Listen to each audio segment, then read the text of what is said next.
Yeah, they can be there as tourists, but they can't migrate. Like to stay, like even for people who are half. What if they don't want them there? What gives you the right to impose that on other?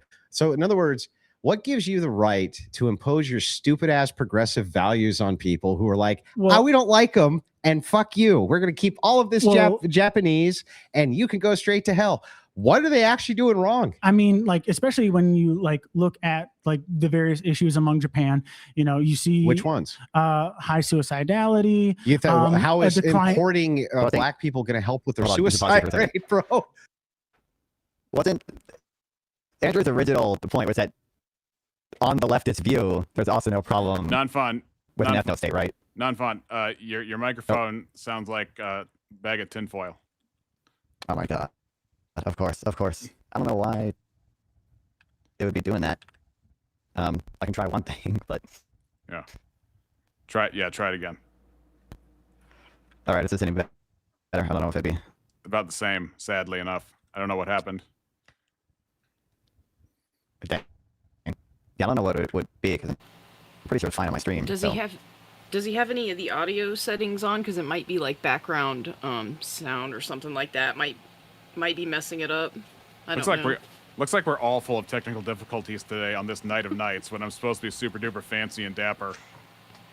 That's life. C'est la vie, my friends. C'est la vie. Right. I guess I kind of deserve it. So. No.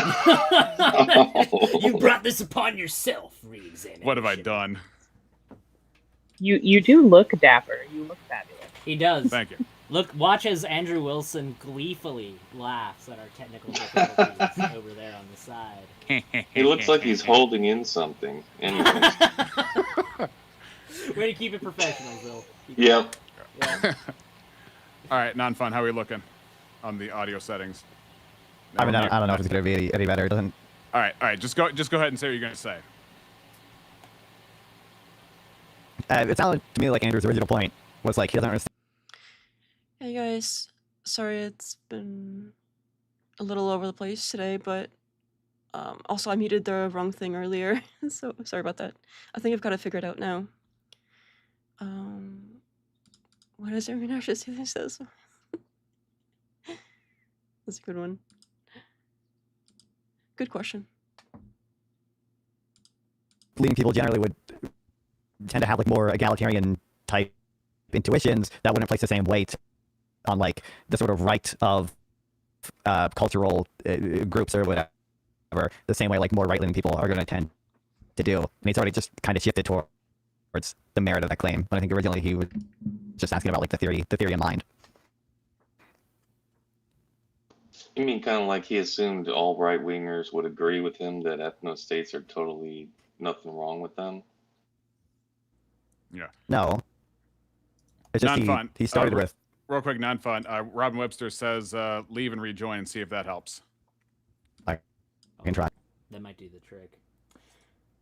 One thing I would point out before we move on past the suicidality thing is that the inward isolationist nature that Japan takes toward foreigners is also expressed in their culture at large, and I think that it's a symptom of one kind of feeding into the other, largely. So the idea that people who are inherently isolationist, people who like to keep to themselves, people who find the idea of expressing any issues going on with their lives as shameful, I think that that's a cultural taboo that carries forward toward other things as well. So I think that while it may seem in the face of it like a ridiculous thing, I think you can definitely draw a parallel between those two things. There's definitely isolationism going on both in terms of foreign policy and on the individual level within the country of Japan. Oh yeah? You're saying people bottle stuff up and go crazy, Aiden? Is that what you say? Are you just trying to say if you... No, sorry. We're gonna... Thank you for your much valued input, Zill. It was good. Does anybody else have any nuggets of wisdom to impart to the community? Non-fun, you want to do a mic check? Yeah, do I sound any better now? Unfortunately, your microphone is like my Caden Live performance when I tried to stream the edited version. Yeah, so now we gotta do the... When I tested it in the thing, it sounded fine. I don't know what... It's like sandpaper. The weird thing is, Nachon, is that at the beginning, of the stream, you said a couple of things and you actually sounded fine. So I think the gremlins worked their way in some point between then and now, unfortunately. Yeah. That's what you get for feeding them after midnight. Have you tried unplugging it and plugging it back in? A couple times he did. I have actually, but well, your microphone. If you unplug the microphone and wait a second and plug it back in, it'll give it a different serial on the USB. And if you hit it with the hammer a little bit. I told him to check the settings and see if the backgrounds. Wait, let me see. What is it called? Echo cancellation. If it's on, it's off. Well, turn it on and see if that changes it. Well, don't let you turn it on. There we go. There we go. There we go. It's good. There we go. You're welcome. All right, one down. Boom. Speech. Wow. Speech. Very humble. Thank you. Thank you. What, you me to do the speech? Is that the? Oh no! No. I shouldn't have been all prideful about The it. moment of lucidity, the moment of All right. clarity. Shattered. Whatever. Hopefully you didn't do like 2-step. Whatever that 1 step was that made it perfect. Maybe go back to that 1 step. Hopefully you didn't click 2 toggles, or did you? No. I couldn't do anything. Leave it alone. It's good now for some dumb reason. All right. Does anybody have anything to say up to this point before we forget what this video's about? No. Oh wait. Go ahead. Wait. Is it fine right now? Yes, it's good. You're good. Okay. What the heck? Is it good right now? Yes. Yes, you're still Okay, good. I think I figured it out. Nope. Nope. Oh wait, I was good. Okay. That's good. Are you changing things? I think it might be when I'm tabbed onto a different thing. It might not like that. Yes, that's what it is. We figured it out, ladies and gentlemen. Yeah. Live We're tech watching support. what you're doing on your computer, non-fun. That's right. All right, non-fun. Now Okay. that we figured out that multi-tabbing or whatever is going to crackle it up, you have a chance now to clearly say what you mean. So go ahead. So you were saying something about egalitarianism being I think core virtue. initially. Well, yeah. So I think many left-leaning people or leftists favor have more egalitarian intuitions. Their moral system is a lot more egalitarian, and on that view, it makes a lot of sense why you would think it is bad for Japan to not, or for nations in general, to restrict immigration or to have an ethno-state. Now, even they might not necessarily say it's intrinsically wrong to have one, but it seemed like initially his point was about on the leftist view, why are these things bad? But now it's just shifted towards him kind of, I say presupposing, but maybe presupposing isn't the right word, but kind of presupposing a different view of morality that doesn't necessarily make you right-leaning, but more right-leaning people tend to have about the rights of people and the rights of cultural groups. And I don't think many leftists would even think that cultural groups have rights in the same sense Andrew Wilson does. Well, also in the beginning, he was like, white people should be able to advocate for themselves. And what that was is he was daring you to say something opposite about black people or any other interest group. And everybody knew it and nobody wanted to jump up. And so he went to ethno-state because he figured, okay, well, that's fine. We'll just, do that whole hog. Yeah, I know. He's just testing the water. Right. But he still made the effort to make this a prompt and go forward. And I was not expecting this when I was in the room. I'm like, what? I have never heard him once take this position. And as he already made clear to Charles here, he's not a racialist. He says it has nothing to do with him. I tend to believe him. My issue with him is he is signaling to those who are. He is now. I part of the video I was going to show was actually more examples, and I can bring those up after this debate actually. Yeah, I don't know why you'd even try and run and test this argument unless you were trying to test the waters of how good the argument would be in larger form, in larger contexts. Well, let's just mention the inherent contradiction of him saying that he's not a racialist and then saying that white people have the right to advocate for themselves. It would be like me saying, I don't believe in fairy tales, but leprechauns also have the right to advocate for themselves. Why? What's the point in bringing that up? Let's not forget the irony of force doctrine. There are no rights, just force. Right. So it's inherently contradictory, in my opinion. He's just trying to do a dog whistle to very xenophobic people. That's really the only thing that's trying to accomplish, in my opinion. his best move at this point would be to say it's an internal critique. You guys believe in rights, so you'd have to believe in them equally across the board, unless you want to be like a standpoint epistemology kind of guy. It says, well, our people get it and your people don't because we're victims and you're not. Chapingra, by the way, you want to check your mic? Yes, please. Can you hear me now? Yes. Wonderful. And just to further that a little bit, this feels, I was talking with somebody about that just earlier tonight. This feels very downstream of Gramscian Frankfurt School style. Even though we're not looking at a class struggle, we're still looking at some kind of intersectionality that he's trying to apply to a frame of the world that, to me, is rather hilarious because he's supposed to be on the right, quote unquote. Mm-hmm. Well, one of the videos I was going to bring up was how he talked about how Jared Taylor is like a 10 out of 10 debater, 8 out of 10 charisma, and like 10 out of 10 orator or something like that. He had a tier list, and Jared Taylor was one of those people. And he also had Nick Fuentes. You know what? Do I have those? I think I have all those clips separate that I could show. I have to go through the media player. Who is Jared Taylor? So Jared Taylor is the head of American Renaissance, and he's one of the guys who, if you ever see a skinny, creepy guy who kind of looks like if Hank Hill was playing Dracula, that would be Jared Taylor. I don't know who Hank Hill is, but I'll tell you what. You don't know who Hank Hill is? Propane accessories. I don't believe in racialism, but I sure am a fan of those white people. Well, gee, Dad. Exactly. Bobby, get away from those black people. I don't believe we've answered the question. It is a character from an animated television show called King of the Hill. Yeah. Yeah. Oh. It's set with people in Texas, I've and heard of that. so it's kind of like that, country sort of feel, and blue collar sort of feel with those characters. Very Bobby. very blue. Exactly. That Connie girl's a little dark for my taste. Wouldn't you rather have a white girlfriend? But yeah. Anyway, so before we lose a pace, does anybody have anything on comments for the Japan defense? That usually Jared Taylor it's his signature move. Is like, would you force the poor Japanese to take people they don't want? If they don't want it, it's their right to not want people based on their lineage because they're defending their culture.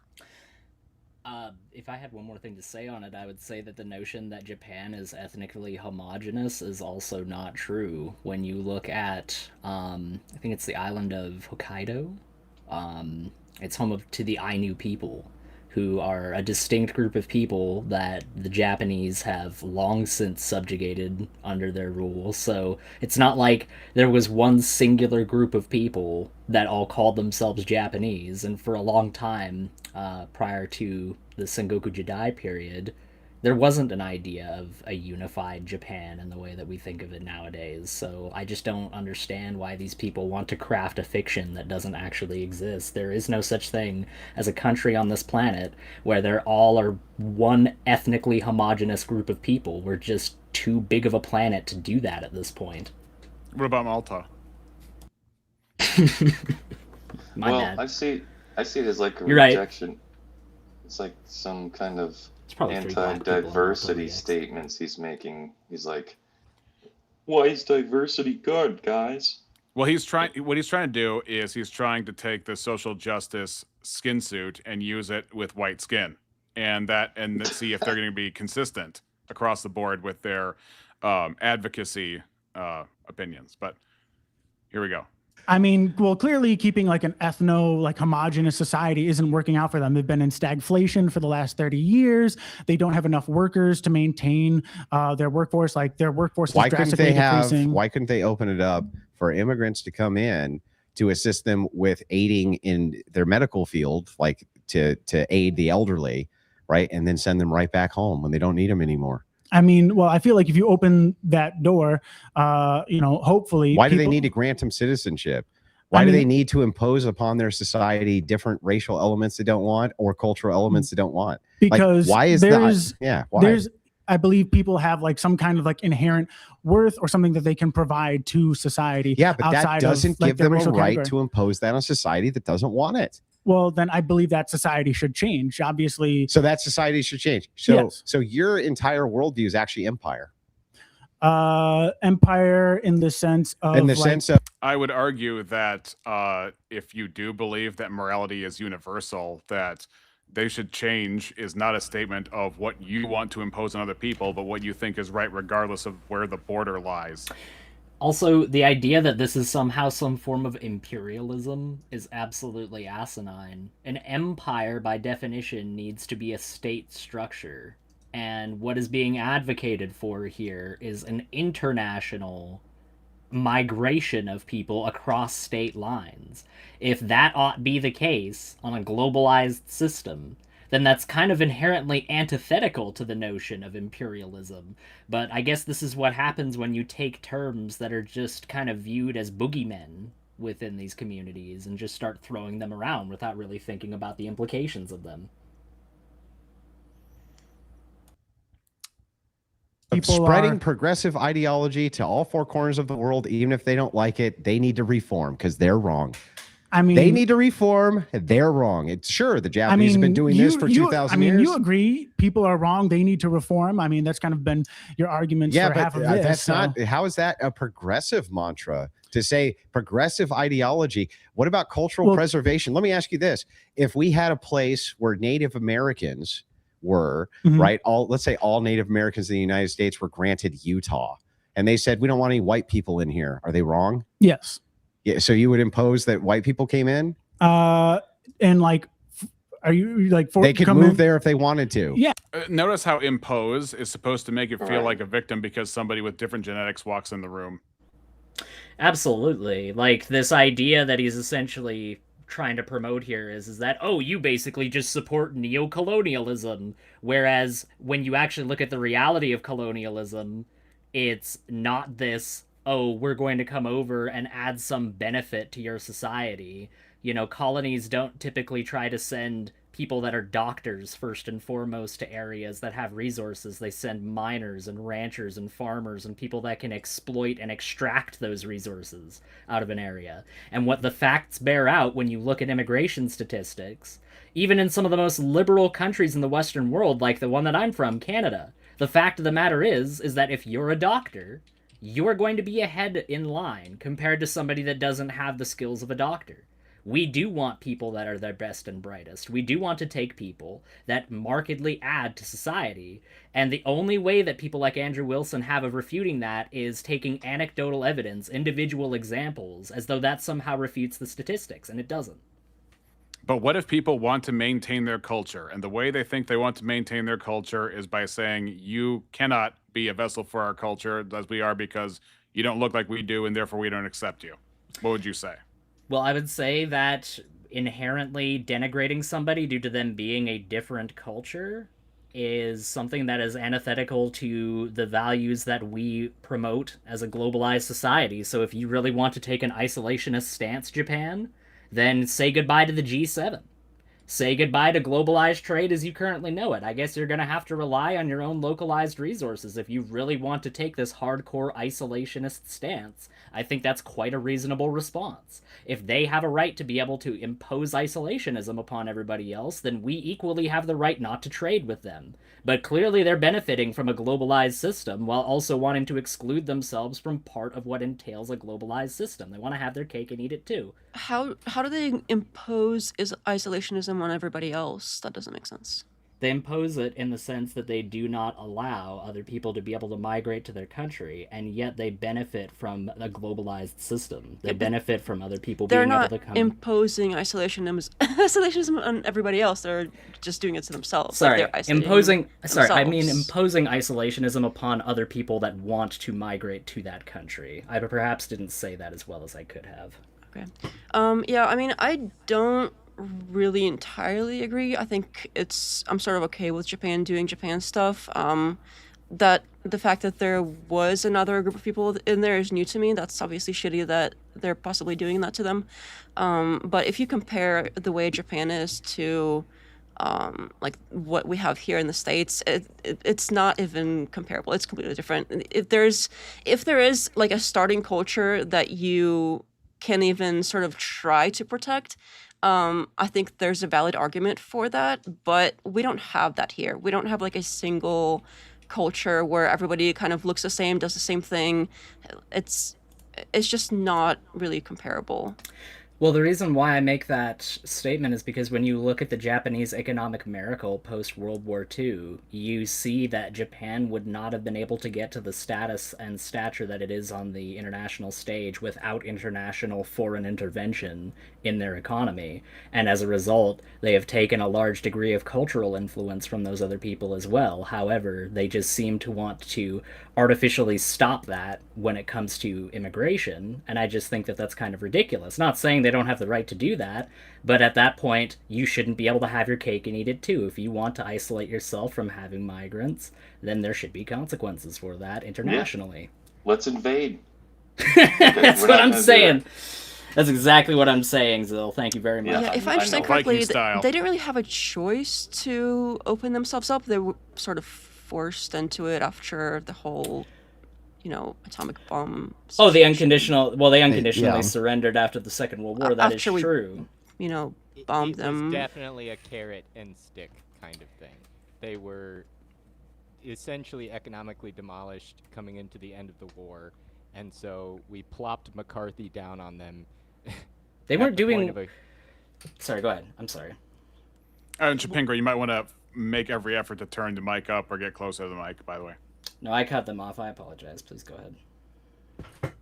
They weren't in amazing straits. I'm not saying that, things were falling apart at the hinges, but we basically extended out a hand to say join into this larger trade community, while at the same time, hey, you have to join into this large trade community because we have these cute little atomic bomb things. So it's a mixed bag. But I mean, look at the wider context of why those atomic bombs were dropped. They tried to take the approach of, oh, we're going to acquire all of these resources from all these different countries, but rather than trading from them, we're going to acquire the Dutch East Indies by force. We're going to acquire the Philippines by force. We're going to acquire Indonesia by force. They tried that, and they failed, and that's the exact reason why they got bombed, was because they were trying to conquer an entire continent and enslave a group of people under their empire. So, I mean, ultimately, their attempt to try to acquire those resources outside of trade failed spectacularly for them, and yet they still ended up reaping the rewards of an economic miracle as a direct result of them being aligned with a group power that saw them through that. It was an international effort. Birds aren't even real. Read my mind. Can we watch the video? Why don't we save the rest of it once the sum total of the content has come out? We can probably do a little bit here and there, but it's only. By the way, welcome Robin Webster. Welcome to the panel. You are muted. Uh-oh. Oh. Uh-oh. Trouble's here. I was trying to figure out how to get an avatar on here, but I couldn't figure out how to do it. Well, that's why we have faces. All right, we continue. If they want to, but it's the Native Americans' land. Natives allow white people to live on their land. Yeah, but if they didn't, because it's theirs, right? Utah now is a sovereign Indian nation, and they said we only want Robin, Indians I think we got some background noise from you here, right? Native Americans. Thank you, Robin. And we continue. In here. I would disagree with that. Because the problem is, so they need that to let people in? They're denying fundamental humanity of individual people. How are they denying their humanity? Well, if they say, well, we don't want you here because generally, if you don't want someone there, it's because you believe they're either less than or some kind of what if other their entire motivation is there's not enough of us in this bloodline, and we're a culture that we want to preserve, right? And that's it. That's their only motivation. They're not saying that they're better than you or worse than you. They only want to preserve that single culture, which is Native Americans, which almost wiped off the face of the earth. What are they doing wrong with that? Well, I believe that kind of single homogenous society would lead to worse outcomes. What worse outcomes? Like a la Japan, like we were talking about earlier. You see their stagflation that they've been suffering. There's, people just working themselves to death. We're suffering here under the same crises that they have. Not enough young people to take care of the elderly. And but we have luckily we're welcoming. We allow immigrants in here, that creates its own social issues, right? Yeah, and we work through them. Like we don't work through them. We end up with riots. We end up with all sorts of division. We got through politically. Italians and we got through the Irish. I'm pretty sure we can handle a couple like Mexicans. Do you realize that there's never been a nation on earth that has this much of a diverse sect with more coming every single day? That creates its own social issues. And you can make an argument that argument that that's good for us. Fine. Yeah. But you can't make the argument that they need to change. They need to change because they're doing something immoral because they don't want to let you in. I mean, I think you could. Well, you would have to again go back to societies that like have those kinds of issues. Like obviously they are not. And by the way, doesn't a society get to choose which issues they have? Like, can a society be like, we just don't care about this issue? Cultural preservation is more important to us. Don't they have a right to do that as a people? I mean, that's just inherently nonsensical. Like, hey, everyone here is dying of the plague. Well, they're not we don't dying care of the about plague. the plague. The reason their civilization is collapsing is due to their birth rate. That's it. It's due to their birth rate. And the thing is, you can fix the birth rate by allowing more people to come in. But and are give you birth. still preserving the same demographic, which is what they want? I don't think that every like demographic has a right to just stay like one demographic. What if they want to? Well, then obviously you're seeing it now. Those populations die out. Yeah. Okay. But becoming more homogenous doesn't fix that. That population says we'd rather die out. We'd rather die out than allow this way someone who's a different skin color to come in. They say culture to us, and the demographic is more important to us than anything else, even if that leads inevitably one day to the extinction of our civilization. Why do they not have the right to do that? Why do you get to impose your way of life on them? Well, I believe that is a more kind of just society than just only how do you don't get to determine what's just for other societies? I mean, I feel like you can like who the fuck are you to determine what's just for the Japanese? Who the fuck are you? I mean, when it comes like to just say like, oh, you can't come into our society because you have a different ethnicity or a different skin color, I feel like that's just inherently discrediting to someone's like humanity. Like, do you disagree with that? Yeah, I think that you could have people sets who value things that you don't value. They don't value your. Okay. The problem is they are otherizing, which might not be a hierarchical claim, but it is a moral claim of belonging and not belonging. Even if you want to say they are supposedly of equal value, you're arbitrarily excluding them and making them, even if you want to say they're not lesser, you are giving a rule to their genes that is unjust in that case. Hello, Professor. Okay.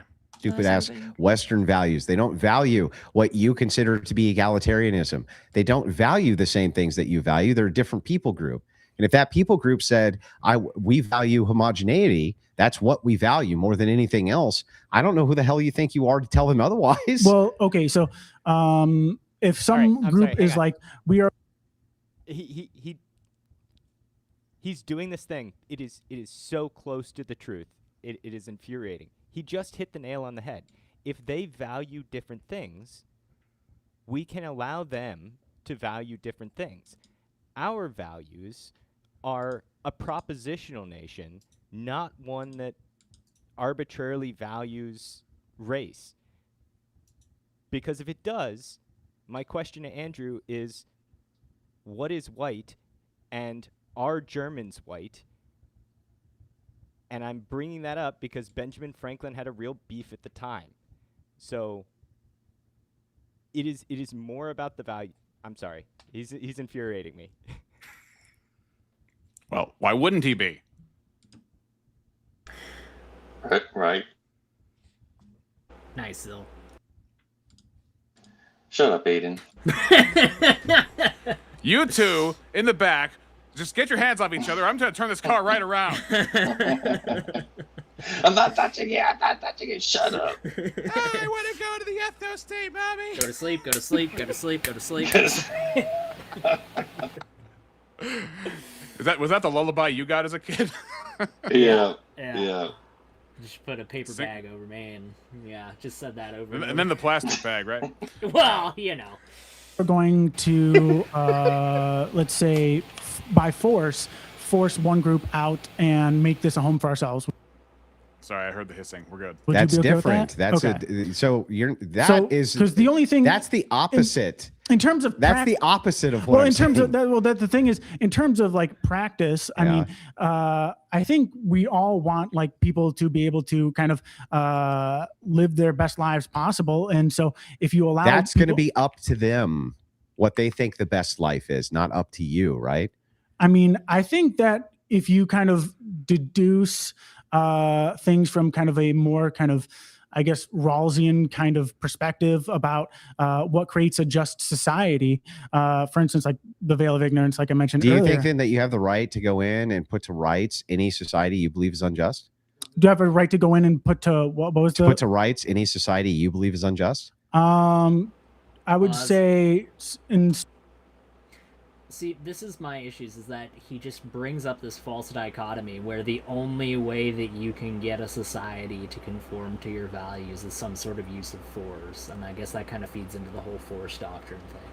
But I just brought up an example earlier of how you can easily get a society to at least pressure it to change its values without having to fire a single shot. You just put sanctions on them.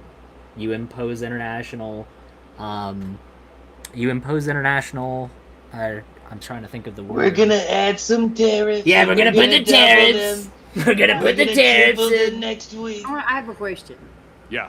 So, Aiden, you think that if Japan does not want to allow immigration to their nation, that we should impose sanctions upon them? I think that they should not benefit from a globalized system of trade and commerce while also restricting part of the consequence of globalization, which is the migration of people to different countries. Especially when, as I stated earlier, the vast majority of people that they would import into their country would be people that are skilled laborers or white-collar workers. They're perfectly capable of doing that. They just don't want to do it based off of a cultural disposition that I think is rather hypocritical when they wear blue jeans and watch American television and go to American-style golf courses on the weekends. I think it's kind of silly of them to go, yeah, but you can't live here, though. Not to say that you have to force them, but you can certainly put pressures on them to make them recognize that hypocrisy, so to speak. You mean punish them. It's different though.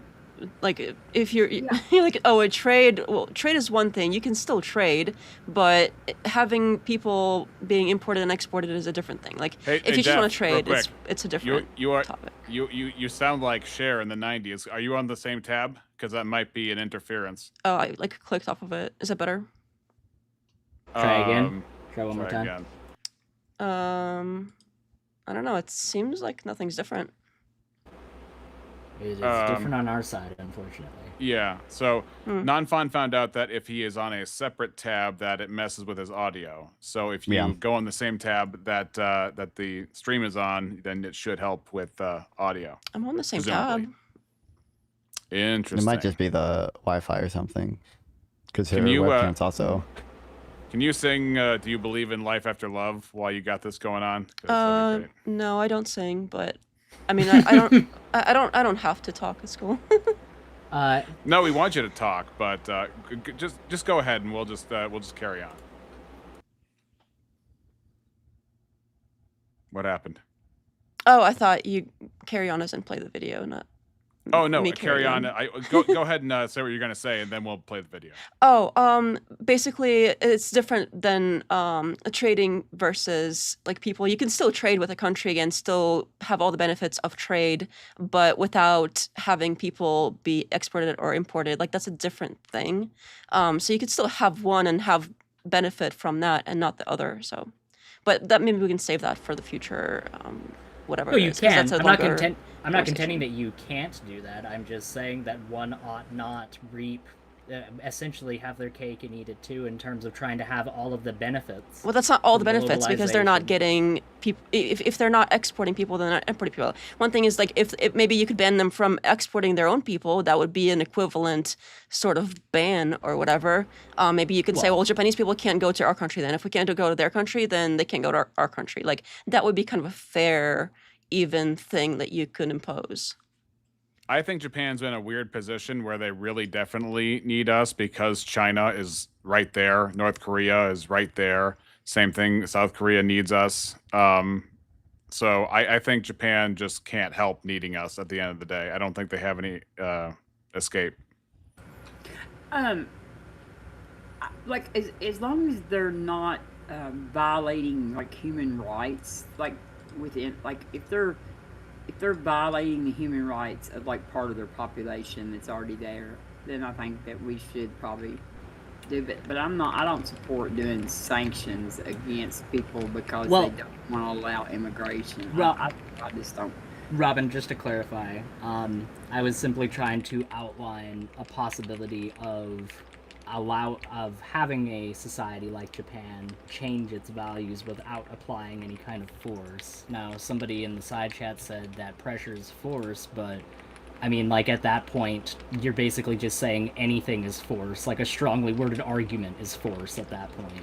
It's a bit of a slippery slope, in my opinion. Yeah, I think he would say the strongly worded argument is like 14 steps ahead of actual lethal force. And ultimately, if you're going to say that we have a government and the government is the use of force, then ultimately at the bottom of it is lethal force. And so you're going to say that, well, the interest of the people is such that if we need to use lethal force, we will use lethal force because we believe that the only way to keep our culture, which we prize more than anything else, alive, it would be using lethal force to keep our culture genetically that way if we see so fit, because you are not going to be part of it because of your genetics. And we care about it that much. That's how high it is in the priority scale for us. That's my problem with that. Is I don't know how you can square that as actually ethical in any real sense. All right, moving forward. Depending on the context, it would. Yeah. I would say yes. Yes. Oh, Leah. Sorry, I'm going to try and jump in there. Maybe it's a lag.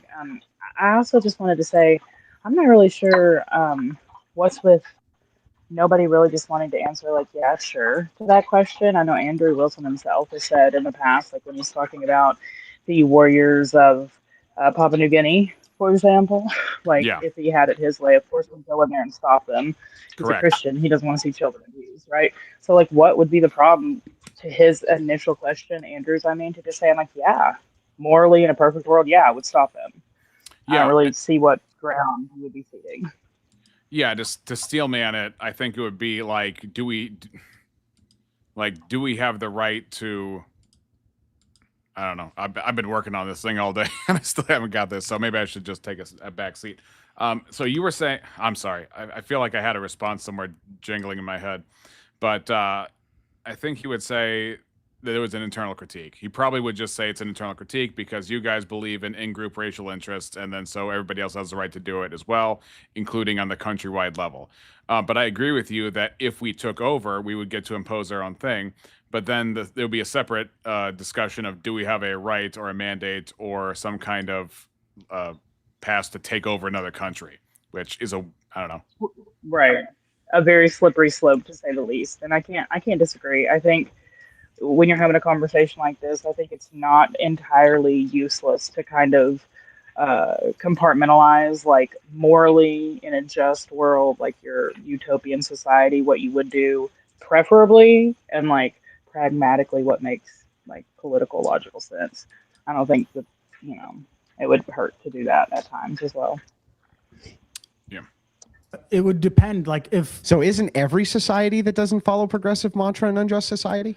I would say in certain senses, yes, but I believe the arc of justice is slowly kind of like bending what you're towards saying that. is that you think it's perfectly acceptable for progressives to come in, right, via force to change the society to make it just. Well, without force. How do you make them do that? How do you make them do it then? Through just general kind of like, proximity. Like, what you is just ask them real nice? Like, well, what's the phrase? Racism doesn't survive first contact. I believe if you get enough people to kind of like. Yes, it does. What are you talking about? Well, whoever said that is an idiot because it's not true. Well, I gotta say, racism definitely does not survive first contact. Otherwise, you wouldn't have had like everybody in the clan. As soon as they would run up to somebody, they would immediately drop all their stuff and go home and be like, "I like them now," you know. Yeah, yeah. I mean, like, I see the sentiment of what he's trying to get at there. I mean, like, Yeah, like it's Daryl not. Davis wouldn't have It's been obviously not successful. literally true, but I do think there is like actual research that like generally just living in a more like diverse area will make you like more accepting of diverse people. It will make you like more accepting of immigrants and whatever other cultures exist in your area. Like that seems to be the case. Yes, and anyone who doesn't believe that should go watch Daryl Davis. Right. Yeah, that's the person I brought up. Yeah, he's a perfect example of the fact that when you actually expose yourself to other people and not just in a very brief, oh, I saw them at the grocery store, but actually sit down and really have a prolonged conversation with those people, they often are not these horrible savages that you've made them out to be. I saw him thumbing through a JCPenney catalog once, you know. It's like, am I good yet? Yeah. No, but so let me back up a second because they were talking about. Well, how do you make them do that? Yeah, how do you make them do it? Well, Andrew brings up propaganda all the time. He doesn't say everything is like, how are you gonna do how are you gonna reinforce homeschooling? Gun to the head. How are you going to, you know? Yeah, literally. He literally says that he uses propaganda as one of the ways that he in a government would reinforce values in a society and how a society would think. So to say how you do it besides force. Yep, fancy. I think there's something to the concrete of inner city high commerce area that has a lot of social friction that can be mistaken for the negative effects of multiculturalism. Yeah, also, like in Europe right now, where they have a lot of immigration, a lot of them seem to be more racist than they were before after experiencing issues with it. So it depends. Contender earlier that doesn't require any force whatsoever. This is unfortunately a good example of somebody, the person contending Andrew here. They have good ideas. They just don't necessarily have a good way of articulating those ideas in the moment. But I would see placing sanctions on them as sort of a type of force, maybe not physical force. Yes. But that's definitely a manipulation or, you know, like something. I mean, well, are we talking about force from force doctrine? Isn't force doctrine the might is right? So is it not that it's right, but that it gets results. Okay, is force scoped to that in this discussion because Andrew fights for that? Yeah, I just think that the whole force doctrine thing only makes sense if you water down the term of force so much that it essentially just becomes meaningless. Well, I mean, if it's so ethereal at that point. Like if it's a punishment of some sort, though, it's force. It's like, okay, is like sitting a child in timeout. Is that a form of punishment? Like, you know what I mean? Like some people would say, no, it's not like a physical abuse or whatever, but it is a punishment. So I don't know. I just, like, I think that Japan, I think that they should have a right to be a sovereign nation and make this choice. The thing that bothers me, though, is that Andrew, I can't, like, compare this to the United States, though, because we are not Japan.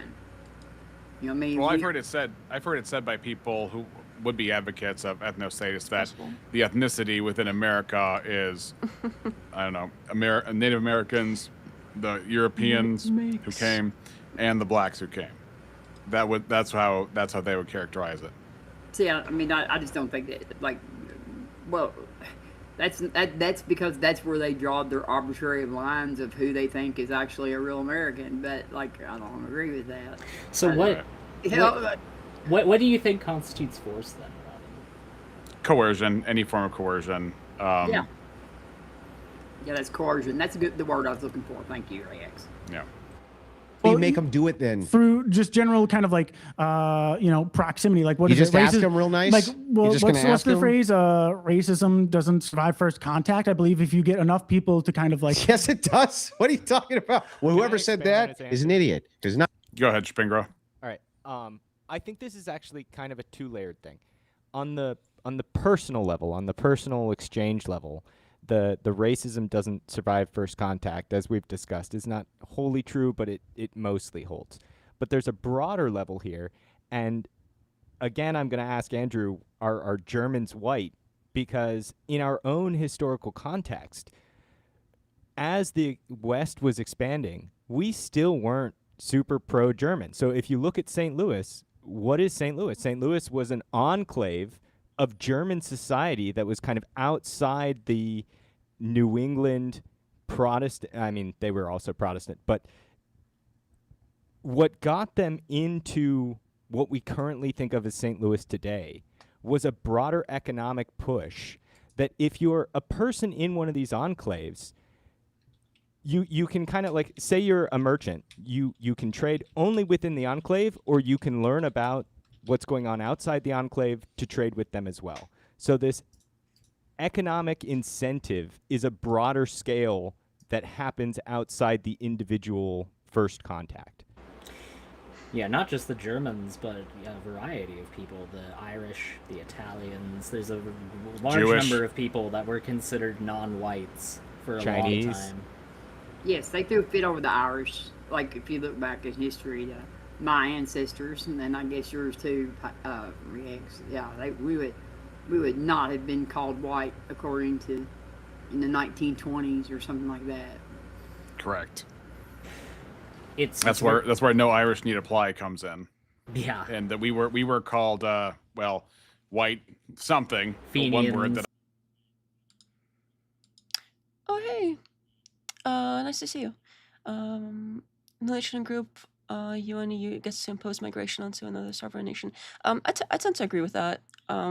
They were talking more like economic pressures, but I'm not sure if you were here earlier when I sort of made a point against that. It's more like if it's economic thing, you could still trade, but it'd be silly to sanction them for like refusing to open up. It's more like, well, if you don't take our people, we don't take your people. That might be more of an even-handed sort of situation.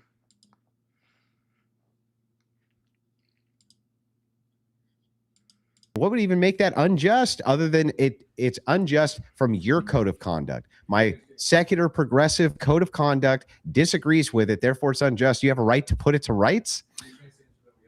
I just believe that people have like an inherent worth and that no one should be discriminated against or prevented from entering just based on some inherent quality they have. Progressive imperialism, ladies and gentlemen. All right. So what's your evaluation of Charles's approach here before we move to mine? And anybody can answer. Don't everybody talk at once. No, I was literally just about to say, nobody talk all at once. Come on now. Like I said before, I think he's got a solid framework of his worldview. I think he's got good ideas. I just think that the way that he presented those ideas could certainly use a little bit of work. That's my assessment. I think he did all right. Does he like debate online at all? Does he know anything about Andrew Wilson? Not that I mean, he signed up for this as I signed up for I guess. I'm not aware. I think if you're used to, or like if you know enough about Andrew Wilson, you know like the type of arguments he's making or whatever, and it didn't come off that he was doing that, because I think a lot of what Andrew Wilson was doing, when he just kept asking like why, he's doing the thing where he wants to eventually like ground it out into just saying like, oh, this is like by your standards, this is just like your preferences or whatever. And towards the end, he basically like the last thing Andrew said was basically him saying that because he couldn't get the other dude to say it. So I think if you know the type of person Andrew Wilson is, you can kind of spot that's what he's doing. But it didn't the seem difference like is he's never said this before, ever, in any of his other public appearances.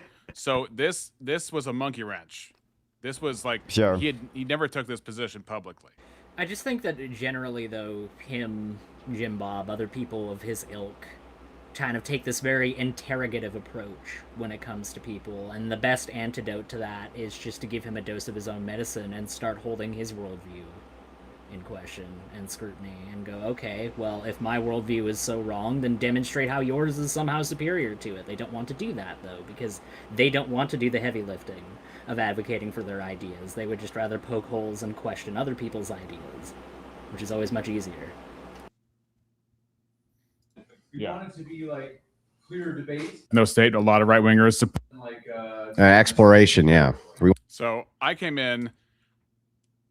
I was not prepared at all for this. I was prepared to talk about force doctrine. I was prepared to talk about the whole issue of degeneracy and how he would deal with that from a state level. I was prepared to talk about, what was the other one? Like the definition of Christian nationalism in the first place that he wanted to put out there. I was not when he brought out this whole, white advocacy and then ethno-state stuff, I'm like, shoot. First of all, I didn't figure I had to debate this with anybody, let alone a guy who's never done this before. And I was kind of forced to go up because as the only right winger on the panel, if I don't say anything, I look complicit. So I had to do something. And I think there were aspects of Charles' approach that were better than my approach. And so we'll just go from there. Want it to be back and forth the last hour. Okay. I we'll get there. I just need to determine a couple things. Let me know when you're ready. Oh, okay. All right. So let's, for the sake of argument, let's say Israel, right? Ethno-state, a lot of right-wingers support that. I think circumstantially you can make the case that because there's a lot of people from different places around the world that want to kill it. It's not. It's an ethno-religious state. Ethno-religious state. Okay, well, let's put that aside then. And then we'll take like Japan. I agree. You have no right to tell a country, I belong here and you can't stop me. That doesn't make any sense. Yeah, it's stupid. And as far as them making their own rules, that's their prerogative in that sense. Yep. My interest is where does ethno-state crisscross on a moral level because the prompt has to do with nothing wrong. Where does that crisscross with Christian nationalism? I mean, so I would not promote that there was a necessary conditional, especially, in the United States, it wouldn't even be possible. However, if there was a nation of Christians who also said that they value the people group who's rooted to that land and they didn't want other people groups in there, I think that's their business. Yeah, I just don't see how you can make. Yes. Sorry, why did he say that, wave away Israel because it's religious something, but then his argument is Christian nationalism? Would that be a better example because it is also a religion, ethno-state? It's a good point. Here's the thing. Andrew Wilson, in his debate with Apostate Prophet, made the argument that boils down to the Jews are trying to bring the Antichrist. So he's got this whole scheme in his head that the Jews, because they're searching for the Messiah and they've rejected Christ, therefore they're searching for the wrong Messiah, and the efforts they are using are going to ultimately be the thing that ushers in the Antichrist. And so he's going to not put that in the same level as any Christian nationalist nation that could come forward. So it's a special case in his mind. Oh. Yeah. And I mean, I'll have to show these clips in piecemeal because it's unfortunate, but I'll show them throughout the stream. But there's a cumulative case here that basically Andrew, outside of this unreleased debate, has been courting racists. I'm not accusing him of racism. I don't believe he's a racist, but what I think he does is that he believes that no matter what, we have to beat the left and fight the left, and we will have to embrace as many allies as we can in order to make that happen because we can't afford the left to win in any circumstances. And I don't consider it winning to join with these people. So that's a difference between me and him. Quick question. Is Andrew a dispensationalist? He's a what do you no? If anything, he's probably like an anti-dispensationalist. What is that? Yeah.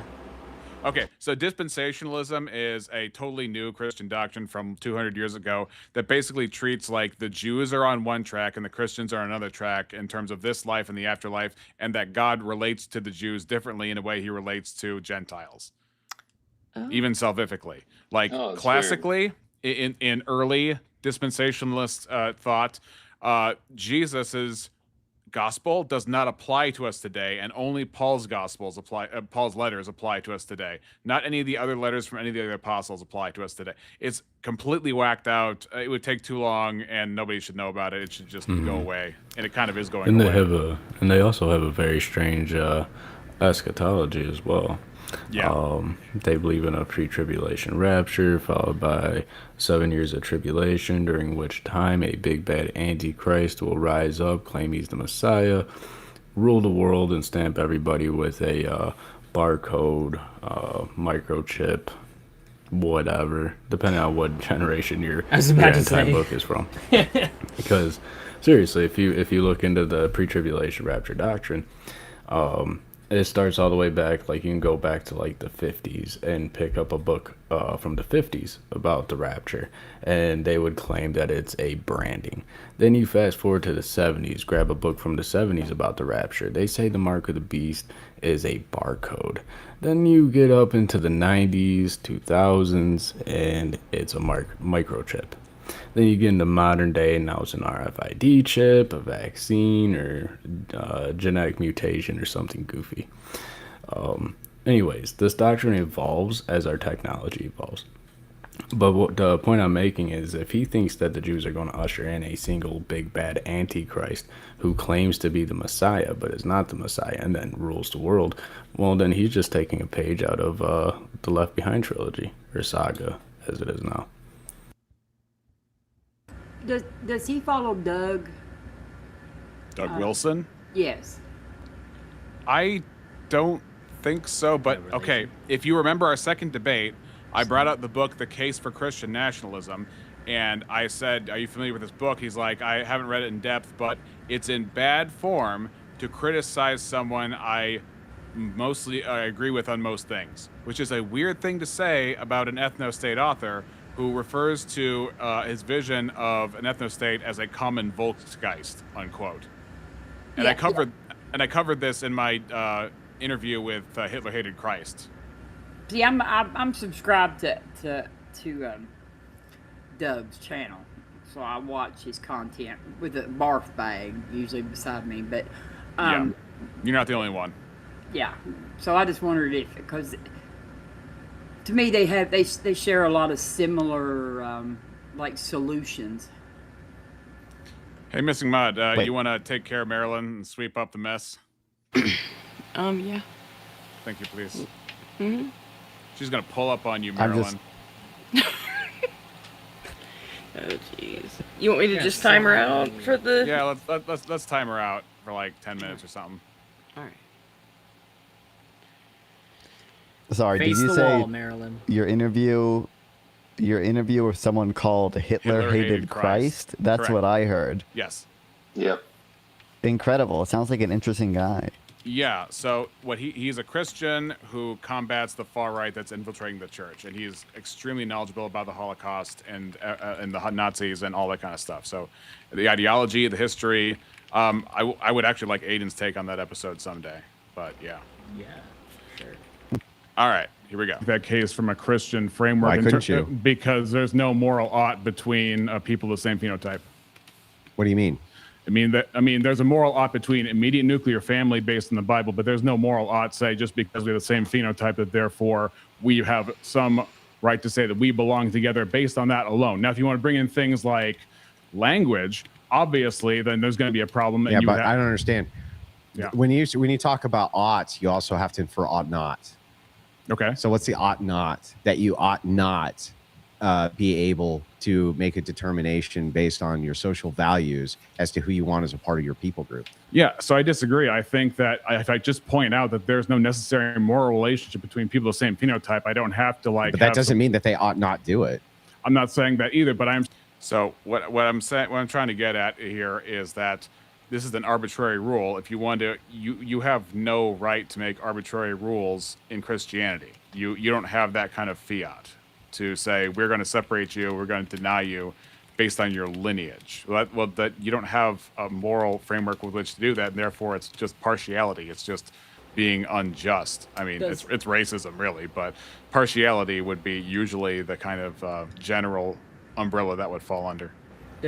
So I take it then that Andrew ascribes to the notion that the Bible does say that there are odds between different phenotypes, different ethnicities of people. Am I mistaken on that?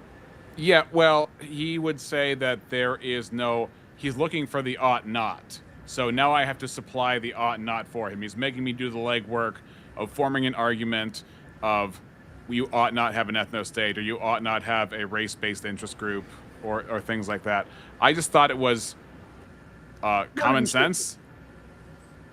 I mean, not only that. Yeah, but, he's not going to take that as an answer. There's literally passages in the Bible about how there's neither Jew nor Greek, slave nor free in the mind of God. Right. Guess So, what like, passage I quote 3 times, and he just says that it makes no sense and it's illogical. Galatians 3:28, the exact one that you brought up. Yeah, like if him saying that there are no ought-nots is absolutely ridiculous, because if you were to say, oh, okay, well, the Bible never says that it's wrong to murder a grandmother on Friday evening in the Philippines, you know, like there's nothing in the Bible about that. Yeah, like there's nothing in that. Well, I'm sure Andrew's response to that would be something along the lines of, well, yeah, but the Bible also clearly says that one ought not murder people, so that's pretty much inferred by that. The same is true for the passage of Galatians and what you're talking about right here. So I really don't see the equivalency with what he's talking about here. Right. I mean, if the wall of separation is broken down between Jew and Greek and Gentile and all that kind of stuff, yeah. So certainty exists, you say, Andrew, maybe you'll make a biblical case. Here's the thing. The Jews being a distinct nation, if you wanted to like steelman the argument and say, well, look at Israel, that was an ethno-state. Not exactly, because if there was a slave that broke free from a foreign country and came into Israel, they could live wherever they want. And no Jew could actually do that within Israel. They had to live within their tribal land. But a freedman from a foreign country who escaped, you're not supposed to enslave them. You're supposed to let them live as a citizen wherever they want. So even Israel, during its time, was not an ethno-state, strictly speaking. And I would also say that ethno-states are just incidental to proximity anyway. Like there's inherent tribalism because people are just dumb and sinful. And then there's also the fact that you look like each other and you share genes because you have proximity with each other and you share a common space. And that's just going to be the natural consequence. But what it does is it gives us this illusion of moral belonging or some intrinsic unseen chain that holds us all together. And it's like, that's just convention. It's not actually real. I mean, find me one ancient society that operated under the guise of an ethno-state. I wouldn't even say Israel is the only one. I mean, like, even societies that went as far as, like, the Spartans, they still relied on the Helots, who were Lacedaemonians. They originally came from the area neighboring Lacedaemonia to the west of it. So yeah, every single one of these societies, no matter how pure, quote-unquote, they were, still had integration of other groups, other ethnicities within them to some level or another. There just isn't an ancient example of an ethno-state. What I'm saying is this. So then you're just neutral on it. No, but what I'm saying is this. To impose an ought in the name of Christian nationalism, which does not exist and is based on some superficiality, obviously is unchristian. So, for example, when Jesus goes to the temple, what are we saying the ought is? Now, he interrupted me, but what I was going to, when I say, for instance, I'm going to give an example, but apparently that's not sufficient for him. When Jesus goes to the temple, Rev, what is that passage? Is it Luke 2 where he goes to the temple and he cites, he reads a passage and then he cites the Naaman the Syrian being the only one who the prophet was sent to cure his leprosy, and then a foreign woman. There were many widows in Israel at the time, but there was only one that received the prophet who had them fed. Rev, do you remember what I'm talking about there? Widows. I think Rev's asleep. Reverend Ground sus. control to Major Rev. Oh, no, I'm here. Hello? Sorry. Rev, what was that passage? Is that Luke 2 where he reads from Isaiah and then challenges their gatekeeping from the gospel and the message of God to the world? Yeah, I think so. Let me check here. Yeah, it's at the end of Luke 2. Oh, man. Son, hold on one second. I gotta get the... It's important because if you're going to engage a professing Christian on how they justify an ethno-state, you have to find all the passages where Jesus is breaking down that barrier and challenging their presuppositions of, like, the in-group stuff. So one example I go to is when people go to Jesus and they say, your mother and your brothers are looking for you, right? So nothing is closer than family in most people's conventions. So it's Matthew 12:46 is what I'm looking at. While he was still speaking to the people, behold, his mother and his brothers stood outside asking to speak to him. But he replied to the man who told him, "Who is my mother and who are my brothers?" And stretching out his hand toward his disciples, he says, "Here are my mother and my brothers. For whoever does the will of my Father in heaven is my mother and brother and sister." So in that case, where is the, if there's no kinship of family that is tighter than where people are spiritually and they're standing towards God, how can a Christian justify an ethno-state? And the passage from Luke you're looking for, I think, is Luke 4. Luke 4. Well, what is your argument we point to is that diversity has evidently been beneficial to humankind, but he's no, say... the argument is not for diversity. The argument is against xenophobia, bigotry, jingoism, any kind of gatekeeping based on genetics. And as far as a society, it will react, and like to help you on your point here, there's also the passages where Jesus says that about like you will not be able to get along, you will get into it with your family. Unprepared Mick, maybe? It's a panel, so I don't want to talk over it or interrupt too much, which is, I'll sort of like say hi in a chatter point. Hope that's okay. Like resisted letting Andrew burden shift. So far, he's really good at it. I also, if I had my wits about me, I would have brought up "love your neighbor," which directly cites racial tensions as this example when Jesus says the priest went his own way and the scribe went his own way when he saw the man who was beaten by robbers and left for dead, but the Samaritan came and cleaned his wounds and made sure he had shelter and all those things. And then so he asked the lawyer who asked, "Who's my neighbor?" He's like, "Who was the neighbor in that situation?" And then the lawyer had to admit the one who helped him. Even though Jesus used the racial division as the sticking point to make the point even clearer. It's like your neighbor is not somebody who's genetically close to you or culturally close to you. Big issue is conservatives are reductionistic about race and reject social construct theory, but then have a huge cultural narrative around what's about preserving race. Does not sound, to be honest, such an interesting double think to have. Well, some of them, right? Because like re-examination is a conservative, and he's arguing against it.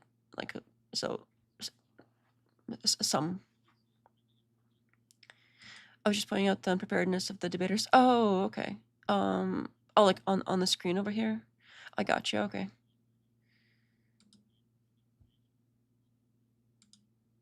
The lawyer's notion of what could be and couldn't be a neighbor.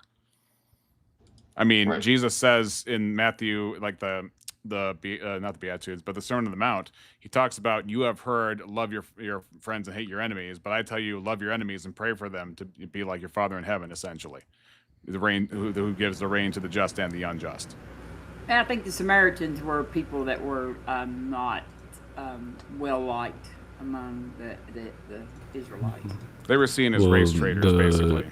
The Samaritans were descendants of Abraham as well, and I think where they came from was when the temple was rebuilt. In the book of Ezra, it says that they divorced their wives and kicked out the children that weren't of Israel toward the end there. And I think that's where the Samaritan people came from. But I do know John 4:21 to 24 is a great example of the kind of racial diversity between the Samaritans and the Jews. When Jesus met with the Samaritan woman at the well, she says to him, "Our father worship in this mountain." And you say that in Jerusalem is the place where men ought to worship. Now the Samaritans, they worshipped at a spot that was considered holy because of something to do with Abraham, Isaac, and Jacob.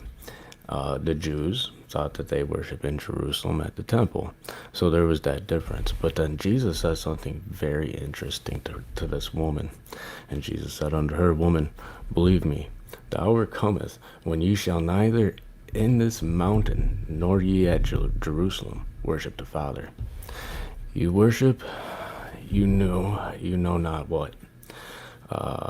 We know what we worship, for salvation of the Jews, but the hour cometh, and now is, when the true worshippers shall worship the Father in spirit and in truth, for the Father seeketh such to worship him. So here Jesus is saying there will come a time that the Samaritans won't just be worshiping in the mountains at their holy spot, and the Jews won't just be worshiping at the temple in their holy spot. Instead, everybody be worshiping together in spirit and in truth, showing that division, both spiritually and racially, was soon to be dissolved. And that's why the gospel was spread unto the Gentiles. You see, if there was truly a Christian ethno-state, then it would have been established with Christ, whose ministry was only in Jerusalem. He didn't spread the gospel to the Gentiles until after the Passion. But if it were to remain an ethno-state, then it would have just stayed with the Jews even after the Passion. Right. And but there was prophecies even before of God being the God of the nations, even in the Old Testament. So this was already alluded to beforehand. And of course, if there's salvation for Adam, there would be salvation available for every descendant of Adam and not just descendants of Abraham. One last thing. Tareyak brought up 1 Peter 2:9, says, but you are a chosen race, a royal priesthood, a holy nation, a people for his own possession, that you may proclaim the excellencies of him who called you out of darkness into his marvelous light. And so that's talking on a spiritual level. So that the distinctives of the Israelites were just an illustration of how God makes those who repent and believe distinct. But yeah. So I'm going to go forward here. Well, I'm saying the ought is our highest priority in terms of value sets, which is part of, not all of, but part of what makes a nation should be, especially if it wants to call itself Christian, should be their union in Christ, not their union in phenotype. What is that? But that's not the ought. That's just made up shit that you just made up. Really? The ought, yeah. The really? ought So here, there's no Juno Greek. Can you, okay. Am I the only one that's kind of baffled by that answer? I mean, no, that's crazy. He's really shooting from the hip at this point. You definitely get the impression that he's just, if I say this confidently enough, then it's going to disarm re-examination from his position, and that might work on some people. But I don't think that's going to work on you, for what I know of you anyway. We'll see. We'll see. I look back at this, and you know, there's things I could have said, but yeah, that's made up stuff. Yeah, like, the Bible's made up, bro. Unbelievable. So no slave, no free, no male, no female. No. In terms that's of, not what I'm saying. What I'm saying is that you just made up what I said. I didn't say that the ought was yeah, that now he's talking the about highest nothing. conditional wouldn't be Christ. I didn't say you said that. I'm just saying that I don't see that there's a moral ought, and I don't see Do how. you think that there is what a I'm saying moral is ought I don't see that within a Christian moral framework how it's permissible to make the phenotype the gatekeeper for your people group, for your nation on a civic level? I don't see how. Does that mean you have to take in everybody? Okay. Check. This is the false dichotomy he's trying to bring me up. It's either ethno-state or open borders. That's what he does for the rest of the debate. And it's like, there is something called specific policies in between. Nuance? Maybe you've heard of no. What? No. Nuance? No. Yeah. By the way, Tareyak, when you say chosen race, holy nation, you can't have a nation without ethnicity or nuclear family. What do you... Okay. First of all, nuclear family is totally different from your nation. I maintain that nations are civic and they are not morally bound. Otherwise, then you would be like morally bound to like this plot of land to where you're at. I don't think there is such a moral binding so as that you have to consider it as like what you have to do because you have a certain phenotype, right? Because you have a certain bloodline. So he's saying this is why Europe is going to have a civil all caused by the left. Well, look. Just because people react the way they react, it doesn't justify their reaction, doesn't justify their choices, right? So I understand that you're going to have major problems when you have huge culture clashes of large numbers of foreigners coming in with their own value sets and their own civilizational expectations. And I get that that's going to cause chaos, but that's still not an argument for ethno-statism in and of itself. Yeah, like, Tareyak says that you can't have a nation without an ethnicity. Well, there absolutely can be pluralism within national frameworks. Canada is a great example of that. We literally have a dual ethnicity built in to our entire constitutional framework, as well as the Canadian Charter of Rights and Freedoms. So the idea that all nations are based off of ethnicity in the singular sense is certainly not true. We definitely do have pluralism within the national framework. Okay, but Canada isn't real, so... Sorry, my bad. My bad. Got him. I'm broadcasting from an ice sheet in the Arctic Ocean right now. Also, you're from Greenland. We're taking over. Text, just you wait. And if we're being honest with the text being referenced here from Peter, a chosen race, a holy nation, and if we're being honest with Galatians 3, we got to look at the context of what these apostles are talking about. So Paul says it like this: "For ye are all children of God by faith in Christ Jesus. For as many of you as were baptized into Christ have put on Christ. There is neither Jew nor Greek. There is neither bond nor free. There is neither male nor female. Why? For you are all one in Christ Jesus. And if ye be Christ's, then you are Abraham's seed, and heirs according to the promise." So if we're being honest with the text that we're referencing here, this blend of Jew and Greek and bond and free and male and female only occurs in the body of Christ. Also, so it can't really apply to a nation state one way or another as a chosen race, nor as a blended one, because this is very distinct for the body of Christ. Also, given Andrew Wilson's entire ideology, that being orthodoxy, he would ascribe to that of theosis, which essentially states under the Orthodox framework that one ought to become as close to Christ as one physically can within their human limitations within the span of their lifetime. And within that statement, there is neither Jew nor Greek, bond nor free within the eyes of God. It's not even a matter of saying, well, if you go against that, then that's not a big deal. No, it's a sin. Because you're going against what God wants for the framework of the world that you live within. You're actively saying, no, God's wrong about that. Actually, in my interpretation of things, there is Jew and Greek. There is slave and free. And it's very clearly been stated that that's not the case. So, well, he's not allowed to interpret anyway, because supposedly he's got this Eastern Orthodox thing going on where they're not allowed to interpret. It's usually what he uses anytime somebody tries to interpret anything. It's like, oh, I'm not allowed to do that. Right, you're not a priest. Maybe that's what he meant by "you made it up," is because you're Protestant, therefore I win. It could be. I'm more trad than you, bro. My church could beat up your church. Your church beats up your... Anyway, your own church all the time. All right, I was going to say, so Benjamin Michael was on Inspiring Philosophy's live stream as a co-host for an apologist kind of stream. And what was interesting is I look at Benjamin Michael's channel, and he has a JQ video as one of them, and he attributes them to being like the majority influencers in communism, which whether that's true or not is completely inconsequential. So I bring up the idea in the super chats. Okay, so what does it mean? How does that matter somebody's lineage as far as what they how's that tied to what they do? And first they were confused. And then I was like, okay, I'll just make another super chat. Like, why are you making videos talking about like certain bad Jewish people? Like, why the focus? Why not just bad people who have a certain ideology? And he's like, one of the answers he gave to that was not just because, oh, it's an objective fact of history. Why not talk about history? He also said, my saints did this, so I want to be like my saints. So apparently within the Orthodox Church tradition, there is a focus on the Jews as far as find bad Jew, talk bad about Jews. That's crazy.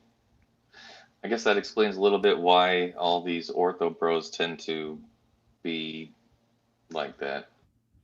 I guess. Enough of them. See, not Orthodox as a rule, but ortho bros specifically. Just as a quick response to Tareyak in the chat, the left is giving the ethnos their justification. They're enabling this. They want non-nationalists to vote in elections. You say it isn't a binary, but when one side wants open borders, what do you think the response will be? Well, I think that open borders is kind of being used as a bit of a misnomer there. It's open borders in the sense of free trade. Under free trade, does that mean that every commodity being traded is literally free? Of course it does. That's not what open borders means. No, I know. I'm literally making the point that that's not what it means. What did he say? I'm saying that open borders does not mean that anybody can just freely walk into any other country at any other time. The same way that free trade does not mean that every commodity being traded on the market is free. There's more nuance to it than that. Okay, that makes more sense. Just relative, not absolute in its language. I Yeah. mean, absolute sounding in its language, but not absolute meaning in its language. That's no. I'm saying is where's the threshold? Why is the criteria Well, phenotype? well, That's the question. Well, hang on. Where's the threshold here? Okay, what do you mean? When the threshold should be shared values, obviously. What's the criteria? No, what's the threshold? Isn't that kind of the same question? You're just putting it back in my lap. Part of it. Obviously, you can't have people that in your country don't speak the same language. That automatically makes all sorts of problems and things like that. Are you allowed to prefer where you live? I'm not saying that Uncle Giuseppe can't come from the old country and live with his English-speaking family. What I'm saying is, if you bring in a bunch of people who don't speak the language and don't have anything to contribute because they can't communicate, then it's going to be more of a burden than otherwise. Obviously, if they have, even if they're really smart people, but they can't speak your language, then they can't communicate with you to impart their information. But I'm saying overall, and also language divides cultures as well because of those communication barriers. And any communication barrier, whether it is, what would you call it? Just even if it's like antagonism or jingoism of any kind or racism, that's gonna act as a barrier. Your language would also act as a barrier. But I'm open to anybody who has a comment on that as well. Yeah, everybody else. Because you're going to see it as... Shut up, Aiden. I'm just trying to... And see as controversial that certain parts want to restrict immigration and achieve an ethnic racial majority since they are of origin from those lands. Yeah, I don't really disagree that much. It makes sense where people are already more or less homogenous, and it's a lot of... It would really shake up their society if you tried to mess with it in that way. But for like the United States, it doesn't make sense because we don't have that to begin with. And that's what you said exactly too. So yeah, basically, I agree. I should have just read down a little bit. Andrew the Threshold Queen.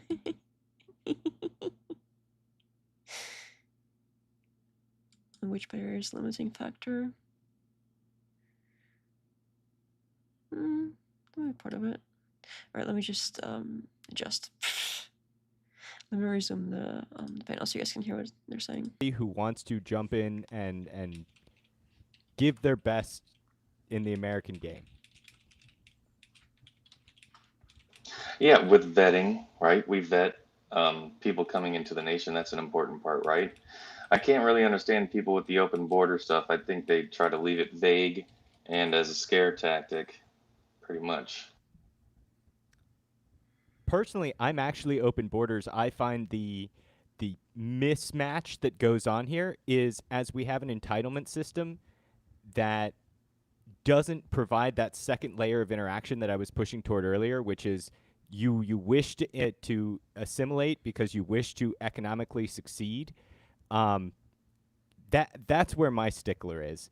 Other than that, if you look through American history, like Jefferson would have been anti-borders because that would be against your natural right to travel and there's a word for this, but interact freely and socially with other people.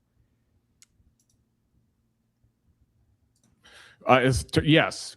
Okay. Yes. So, are you allowed to prefer to live around people who look a certain way and act a certain way? Well, you say allowed. Are you talking about morally or circumstantially?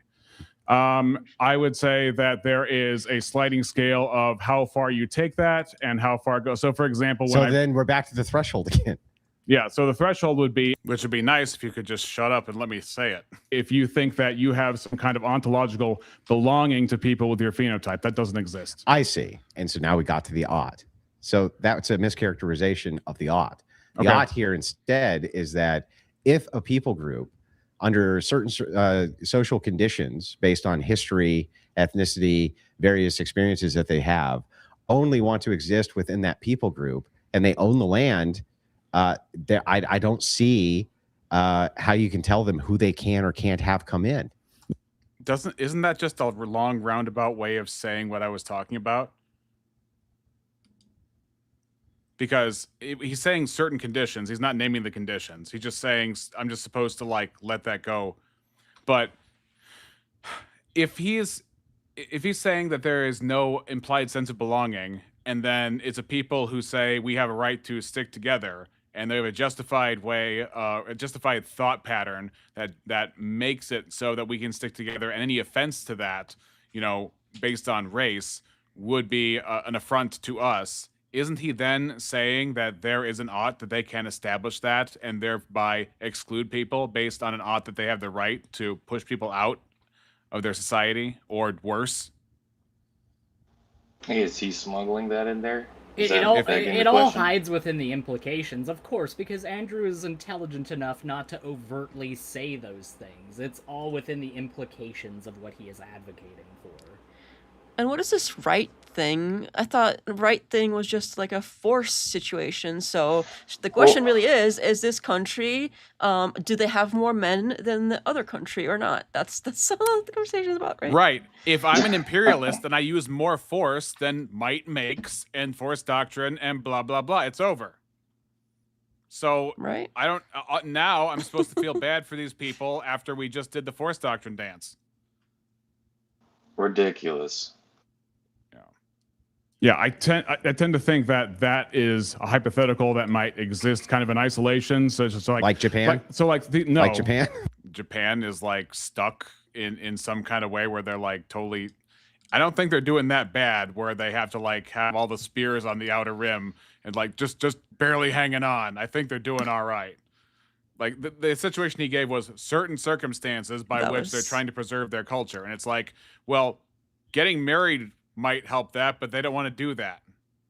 Starting families might do that, but they don't want to do that. So it's not like they're in a position just trying to hold on to their culture. They're just, too scared to do what's necessary to hold on to their culture, I guess. Sounds familiar. Yes. Yeah. Happening in Korea as well. No, not with Christian nationalism. Japan, I already granted to you. With Christian nationalism, you can't have that going on and saying like, well, I'm Christian, but also my phenotype is the gatekeeper for who can come in and out. That is obviously antithetical to the Christian ethic. Well, wait a second. If you had a Christian nation which already existed as being a Christian nation, okay, right? Like an Eastern European nation, for instance, sure. Like let's say Hungary, and Hungary says, we don't want to bring in any immigrants who are other than white. We just don't want to. Our people here don't want to have people groups come in that aren't us. Rather, we want domestic policies which increase our people group. Hang on. How's that antithetical to Christian ethics? Is it a Christian thing or a white thing? Because he keeps putting those together, but yeah. How does that? Conflation is the move. I'm saying if it's a Christian nation, it doesn't involve, oh, well, Christ is at the top, and then we can just say that, and then some of Christ's principles we can just throw away if we have Christ in name only at the top, and then ethno-state is number 2, and then I don't know, military, is number 3. I don't know. He seems to be trying to have it both ways and act like I am the illogical one. Well, I would have to ask, would these immigrants coming into this Christian nation, would they also be Christian as well? And if so, by what Christian moral standard would this nation have to turn them away? Exactly. Because it couldn't be an the Christian ethno-state, I think, is a contradiction in terms because it qualifies that you necessarily would be of the same lineage. But that goes against everything in the New Testament from Christ and the apostles, as we went over in those passages. So by what moral law would they be justified to break those passages in principle? To prioritize your earthly culture, which is passing away, over your heavenly Father's estate, which should be more like on earth as it is in heaven. So unless you think that everybody's going to be racially caught in their corners in heaven, like shaking spears at each other, you have some weird vision like that, then you're going to have to explain to me how you can still have a Christian ethnostate when Christianity has to do with your spirit and not your skin. Yes, and if a man has the indwelling of the Holy Spirit, then 1 Samuel 16:7 is pretty much a hammer for this case. For the Lord seeth not as man seeth, for man looketh on the outward appearance, but the Lord looketh on the heart. And this goes for all Christians. We should emulate this. We should not look at the outward appearance of man, but we should look upon the heart. And as soon as a Christian stops doing that, then they're no longer emulating Christ. They're no longer taking up their cross and following him. Instead, they're following the flesh. And Paul gives us a very clear warning about walking in the flesh and walking after the flesh as versus walking after the Spirit. But so has Andrew tried to ground this in Scripture at all yet? No, he's trying to ground it in, like, I would say free-floating reason. Like, he has a structure of an argument, and he is trying to use the concept of rights without grounding in order to make me feel like the bad guy for imposing on people who just want their precious little ethno-state. Right. He doesn't have a point back to a Christian ethic ought for this. I think he's just saying, well, what if it's just our preferences, and why is that bad? Is what he loves to do. He's trying to run the liberal argument on me, or his version of the liberal argument on me, and I'm running from a different value set. Unfortunately, something has made its home in Andrew. Dang. 1700s with America. We have supposedly, ostensibly a Christian nation in the sense that we have churches everywhere and predominantly the Christian ethic more or less is accepted. Why was George Whitefield kicked out of churches? Why was John Wesley kicked out of churches? Why was Jonathan Edwards kicked out of churches? Well, initially here in this nation, when it comes to the founders, and even pre that, really it was about the English and the French, right? It was the English and the French were the ones who got all the rights more than anybody else, right? Not the Germans, not anybody. It was basically made for Western Europeans is how they were viewing it at the time. But my point is Christianity is not found in the shape of churches or the kind of ethic you somewhat adhere to. Christianity is found out in whether or not you're regenerate, whether or not you believe the gospel. Andrew, what's the gospel? Well, when you're talking about the New Testament, are you asking about the word? Are you asking well, hang on. There's two ways that a person could frame this when they ask what the gospel is. Are you talking about the word of God, or are you asking were these mostly a bunch of letters between bishops and high priests, and this is what we formed to the New Testament? I'll make it super simple. I got stabbed in the back. I have 3 minutes to live. I'm bleeding out. Tell me how I get to heaven. Yeah, it's the acceptance of Jesus Christ, your Lord and Savior. Okay. So when it comes to that, people can say that in word, and that was said throughout churches. Why was George Whitefield's message different? Why was Jonathan Edwards' message different when he says you can't take communion unless you have credible evidence of regeneration? And the churches kicked him out, even though you're not supposed to take communion according to 1 Corinthians 11 if you're taking it unworthily. My point was the focus of Christianity is spiritual.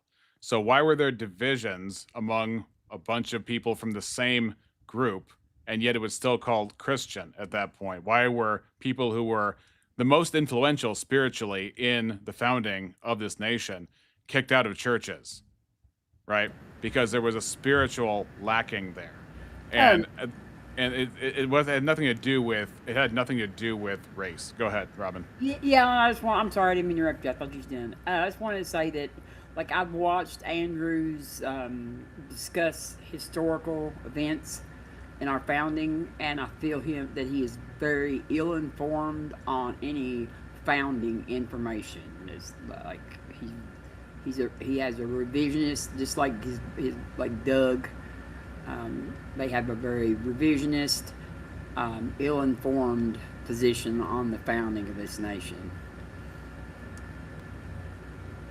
Yeah, a lot of Christian nationalists want to say this is a Christian nation, founded as a Christian nation.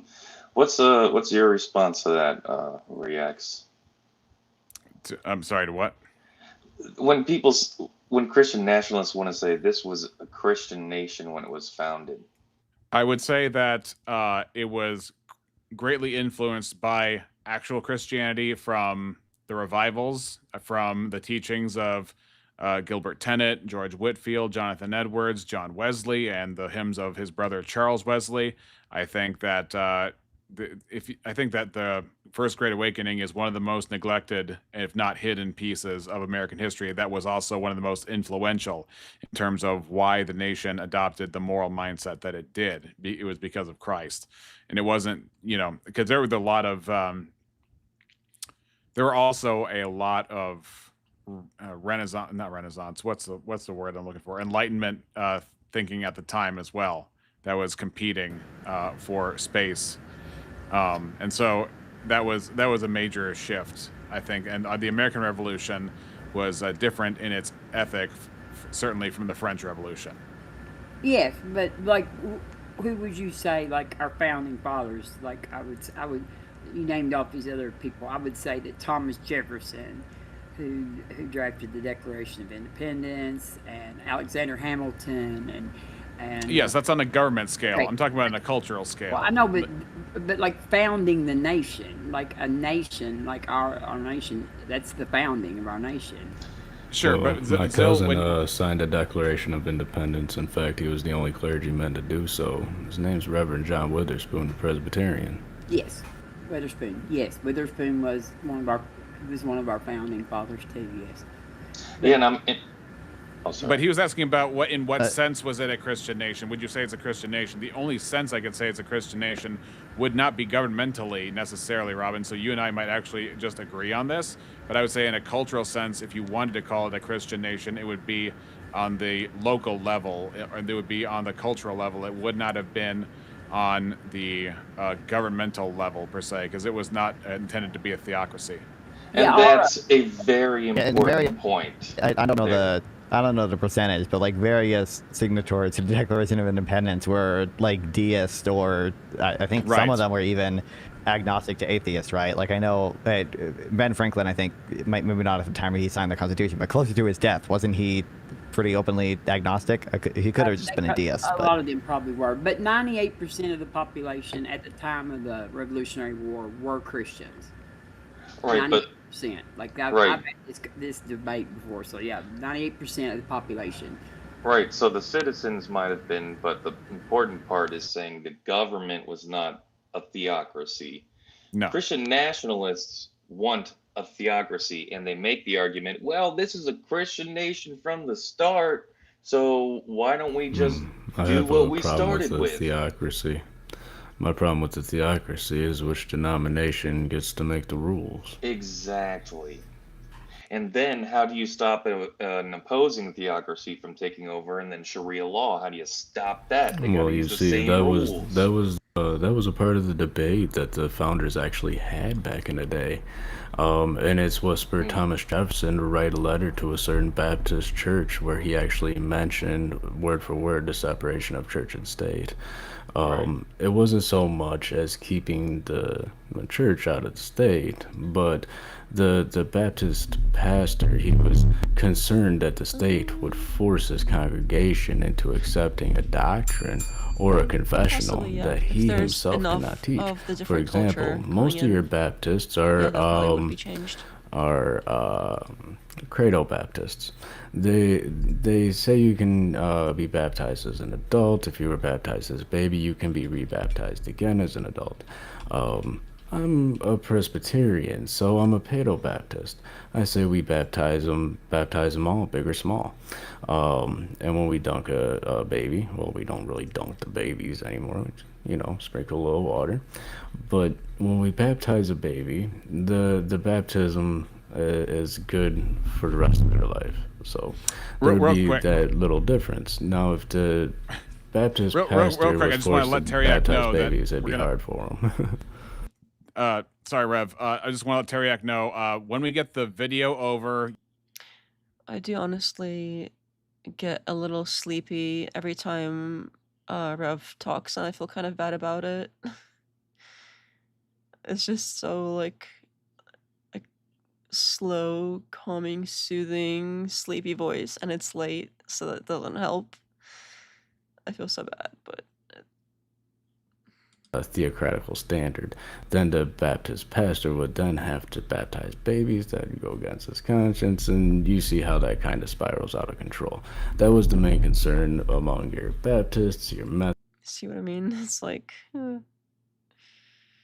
denominations that popped up over here in the colonies. So right, and Christians can still affect legislation by voting. Okay. Here we go. So you're talking about this idea of prioritization. Exactly. So if you ask me what's the most important thing here, of course, that's the most important thing. But there's also subcategories underneath that are still important to Christian ethics. All right. There still are other things too. But if you ask, you have 3 minutes to live, what do you do? What else could you do? Right. So nothing.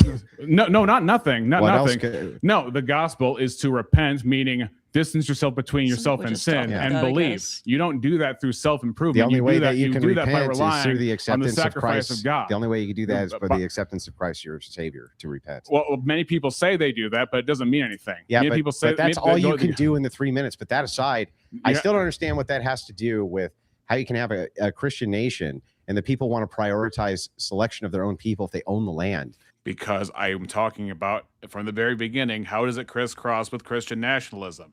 Even if I grant you that other people can have an ethno-state, if it is true in Acts 17:30 that God commands all men everywhere to repent, then even if I grant you some kind of understanding of ethnostatism, your ethic still must be a Christian ethic if you want to call yourself Christian. And therefore, if all men everywhere should repent, it is clearly unjustified if Christian ethics exclude the possibility of ethnostatism being morally justified. I know I said a mouthful there, but basically it's like if Christianity is true, ethnostatism is wrong. That's the simple version of that.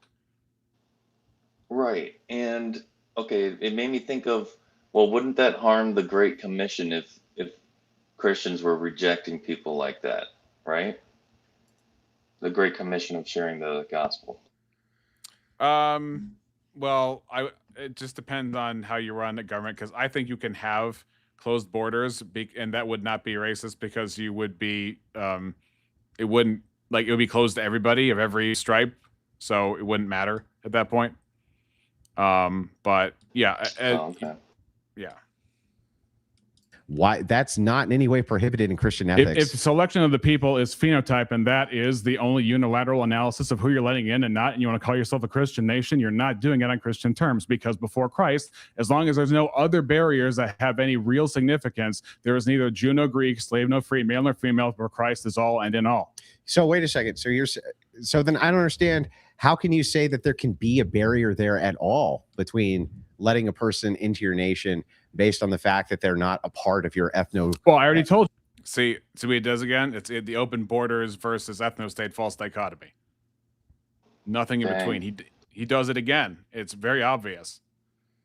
B.S. Lewis votes for Mormon nationalism, which would at least not be ethnic if you're not using the classic version, which, they anyway. They excluded black people up until like the 1970s, mid 70s. So. Today's issues in every direction. The manifold biases and sources of scripture to achieve personal results is quite ridiculous. Good night. Thanks for hanging out. Yeah, this one's a little different. We're just kind of in a panel, kind of hanging out. So thanks for dropping in. Always nice to see you. And thanks for all the comments, by the way.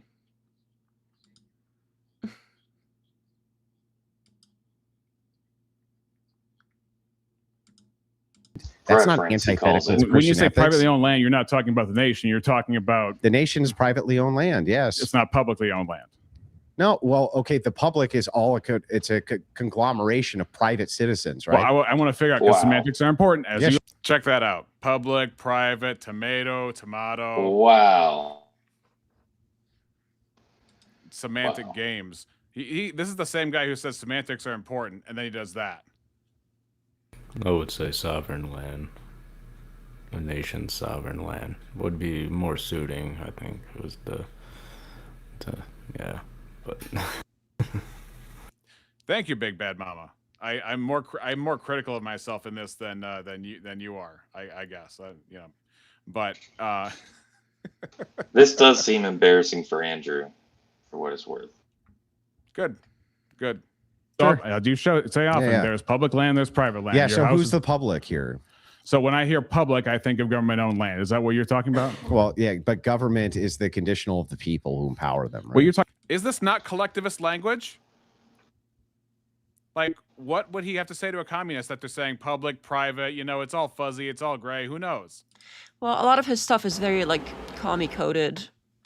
Not even the not one step back thing. Just setting that aside, even his like force doctrine is very commie coded. It's very like, oh, if you get together in a collective of men all get together as a collective against a collective of women all get together, and then they all go to war. Like it's everything is dependent on collective everything.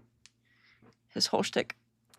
That is true. That is the thread that seems to needle all this together. Is like the people decide, the people decide, the people decide, and it's like, okay, but that can't be the cornerstone of what is true and right just because it's popular. Isn't that classic ad populum at its core? I also don't even think it like I think to be clear, like this point matters insofar as it makes Andrew Wilson look silly and stuff, but he's played kind of some silly games. But like you brought up earlier, like I think the big issue, regardless of whether it's the public, the government making the decision or people making decisions about their own private land, like the problem is the univariate analysis based on the phenotype, right? Like that is, I think, kind of regardless, you should care about that part, right? But right, got him, sucker. True. But he wants to wiggle. Unfortunately, Rex, okay, due to unforeseen employment, okay. Well, I say unforeseen, but unforeseen at the time, I accepted this invite. But I've had a job for a few days now. I do need to keep my sleep schedule on a normal-ish.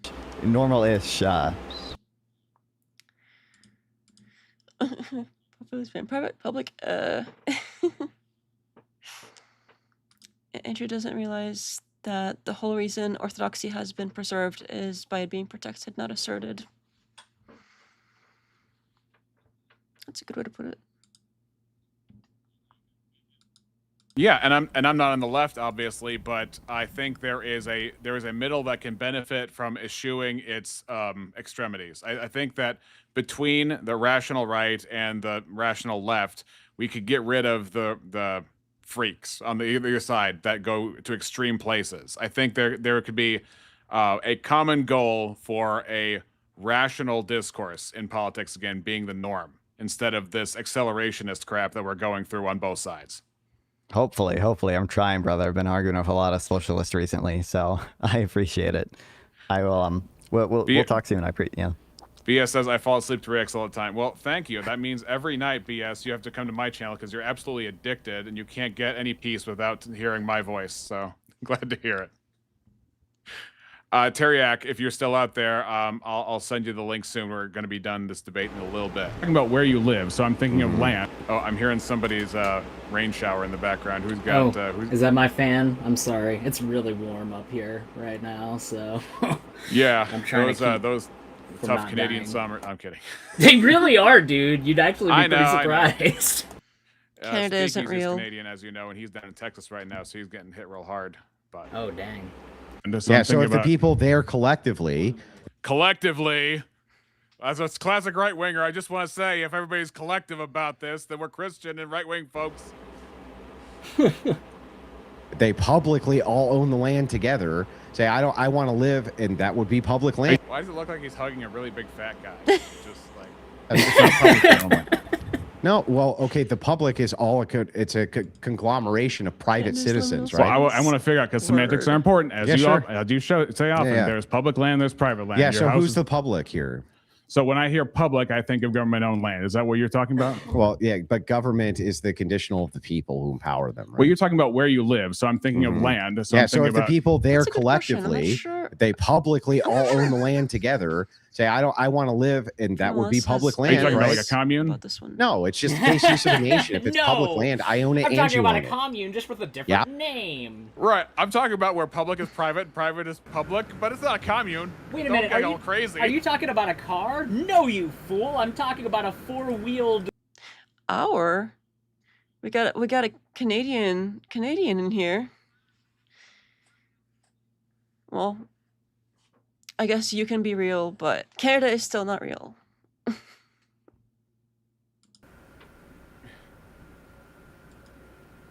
That's a good question. Sure, hope not. But that's the funny thing is he tries to flip me on that later, as if his position was my position. It's really devious, actually. I own it and you own it. What's yours is mine and what's mine is ours. Yeah. Kumbaya, my lord. Kumbaya. I believe he's a communist. Right. That's why the Crucible has got the big C in red. You know, it's the Kremlinist here. The Kremlin. Anyway. If it's public, I'm trying to find the relevance between. Can you answer the question? If it's public land, I own it and you own it. Sure. Okay, so if it's public land, I own it and you own it, and then collectively the people of this land say we don't want anybody else on it except us, right? The people who own the land are still making that declaration. They can make that declaration, but you can't intersect that with Christian nationalism. You haven't actually made a case for why. They're not even prioritizing based on anything other than. So then you can't choose your neighbors on your own land. See, he did it again. No, you cannot choose your neighbors on your own land. Terribly sorry, if it's public, but you cannot. I can choose my neighbors if I pull out a shotgun and tell everybody I'm crazy, then everybody moves away. I guess you can call that choosing your neighbors, but nobody actually chooses who lives next to them. It's not like a drag and drop. I'm sure the Hatfield McCoys would have Yeah, even if chose their neighbors differently. It's not like where you want to live, like pick your neighbor. Like I say, I want to live. You know, I want these neighbors, so I'm gonna go buy a house there. But but nobody lives on public land. We don't live on public land unless you're like a squatter in the park system or something. Yeah, but even if you move somewhere, those people can move away, and different people can move in next door, and then you're like, and there goes the neighborhood. There goes. That's right. And if I own 10 acres of beautiful land somewhere in a rural area, and somebody decides to buy 10 acres right next to my 10 acres, there's nothing I can do to stop that purchase because I don't own that 10 acres outside of my 10 acres. And if I try to make somebody not buy that property by force, well, guess who's going to jail? Yeah, I really don't get the distinction about him saying, well, you don't get to choose your neighbors on your own land in a public setting when it's equally true in a private setting. It just doesn't really make a lot of sense as a criticism. Yeah, do nations get to choose their neighbors? I don't have any neighbors. Well, nobody would have chosen even on like public property, for example, like a park, right? You go to a park to have a birthday. You grab some public benches and one of those crappy little barbecues, and you're Eats their bugs and know nothing. Own nothing and you'll be happy. Utter wilderness to the north and civilization of the United States to her south. We're in the middle. Yeah, it doesn't sound real to me. Can you imagine like going in the neighborhood, shoving people on the ground and being like, I'm choosing my neighbors? Force doctrine! Yeah. America with just me. I want to point out something about his argument going on here. He does this thing quite frequently where he says, well, if everybody just votes for a thing, does that make it okay? And that's somehow a ridicule of liberalism. And now what is he saying? He's saying, well, if we all vote to just be white people, isn't that okay? That's a good point. It's actually a pretty good point right there. He's absolutely interspersing those two things with each other and only applying it when it's convenient to his worldview. Right. The will of the people is absolute unless the Democrats are in charge, in which case, you know, now they're wrong and I'm going to make value claims. No, that's only the other people that do that re-examination. Nuh-uh. That's why I hate the it's not bad when Christians do it argument. Missing Mod says, Andrew Wilson, was Andy Dick busy? Andy Dick! That's pretty good. I would actually like to see Andy Dick argue force doctrine and see if he can make it convincing. Is that a real person? I don't actually know. I don't want to interrupt though. Pretty sure Candace, fake news. Yep. That's legit. Yeah, she needs to be white because he starts the democratization of the people, but he's a populist. As long as the mob rule is white, basically. Seems like it. Out of my neighborhood. Where does this end? That's such a slippery slope argument. At what point does that logic end? It's populism. It doesn't have to end. It's just enough so that he can get people who don't think past their first two steps to jump in behind them, and then you get a demagogue. That's all it is. Well, if you want a true Christian nationalist theocratical state, then the notion of there being a single phenotype immediately goes out the window. And instead, there's a strong division painted, those who are in Christ and those who are not. And that is not distinguished by phenotype. That's distinguished by confession of faith. So to portray any kind of theocratical nation built on Christianity as one that would select a certain race of people, it doesn't make sense. You're basically building a bike with cheese wheels. Yeah, the entirety of his position is, well, the Bible doesn't say anything against that, when re-examination literally quoted a part of the Bible that directly goes against that, to which his response is basically, well, that's made up. Well, I definitely am not going. I do not want him to be my neighbor on my land. For sure. No, he'll be your roommate, Robin. He's like, I'm moving in. I hope you smoke or like smoke. I would smoke him all right. I would smoke him all right. Now, Robin. Now. Oh my gosh. Hope you like the Second Amendment. Is that where you're going next? Smoke him like a blunt. It's there to protect the first. No comment. And by the way, Aiden, for your enjoyment, I'm reaching out to Tareyak to see if he wants to join the panel once the movie's over. Neat. Let me just put this out there right now at the very onset of the conversation, because I'm sure you're listening, Tareyak. I'm not gonna go round robin with you and have you gish gallop on a whole bunch of nonsense. I asked you a very simple question in the side chat, and you, for the life of you, could not answer that question. So if you can't answer the question with me on panel, I'm gonna give you the same treatment I did in the side chat. There you go. I let you know ahead of time, so you can't cry about it. All right. Here we go. Well, that's unchristian. It's stupid, because if there's no Jew, no Greek, slave, no free, male, nor female, Christ is all in all. Yeah, you keep repeating this road, but it's illogical what you're saying. It makes no sense. Tell that to God. The second you say, literally. See, yeah, he does this bare assertion of raised confidence. From Galatians 3 that Christianity is its own ethnicity, because we are Abraham's seed and heir according to the promise. Correct. So therefore, anybody who's Christian are all a part of the same body of Christ. That's why we call each other brothers and sisters. We are literally one big family, regardless of the color of our skin, where we came from, what languages we speak. So, I don't know. It makes perfect sense, Andrew, if you just read the book. Where's the contradiction? Yeah, so apparently he is expecting me to believe that there is some sense that there can be racial division and not racial division at the same time. That we can have a brotherhood that can be divided by race at the same time. a brotherhood that transcends race, but also can have the option of limiting by race to have like peace and unity and all that stuff. And it's like, even if you wanted to make the case that it is statistically and pragmatically the most natural and most tended towards internal peace in a nation, all that tells me is how bad people are. Canada isn't real, but we have granted him realness.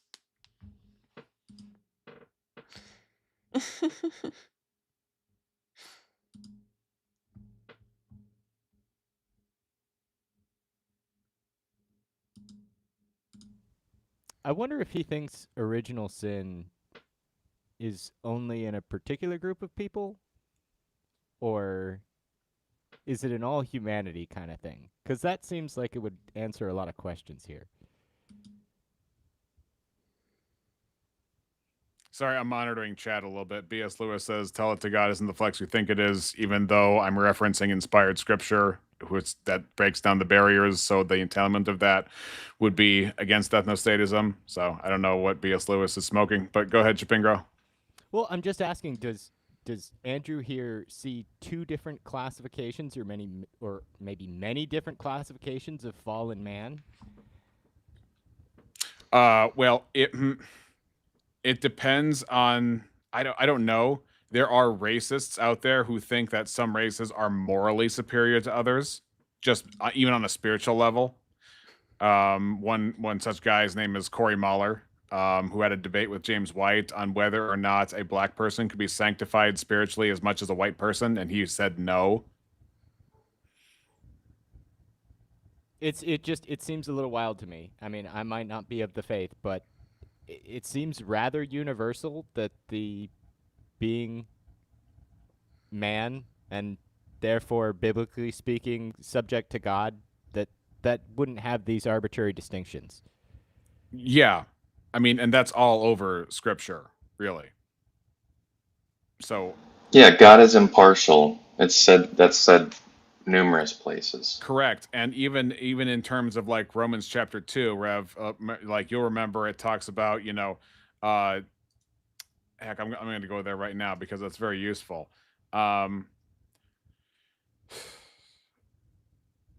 According to what I've read on the concept of original sin in Eastern Orthodoxy, they usually call it ancestral sin rather than original sin. Basically, humanity inherits from Adam like mortality, corruption, and they 4 out of 5 bird hands? That's a lot of bird hands. That's Reverend Russ, I think. Rev Russ.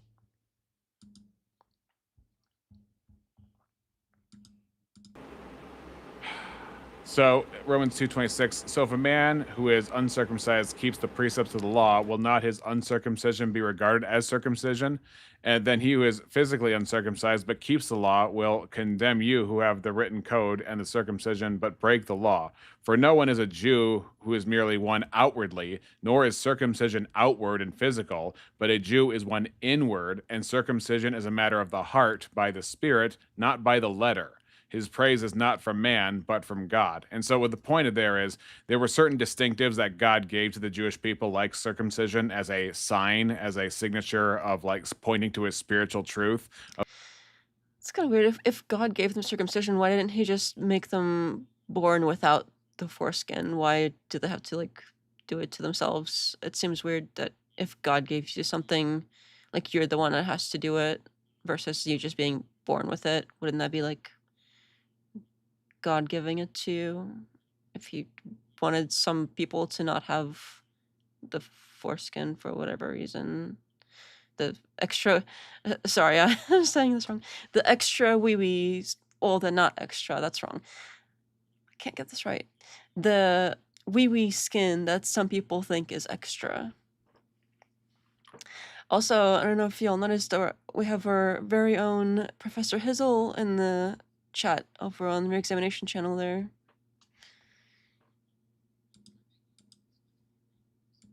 I'm just saying. I live in an apartment, so no. Yeah, but I mean, if you had private land, I just want to let you know that I'm going to come live there for free. Cool. It's happening. All right.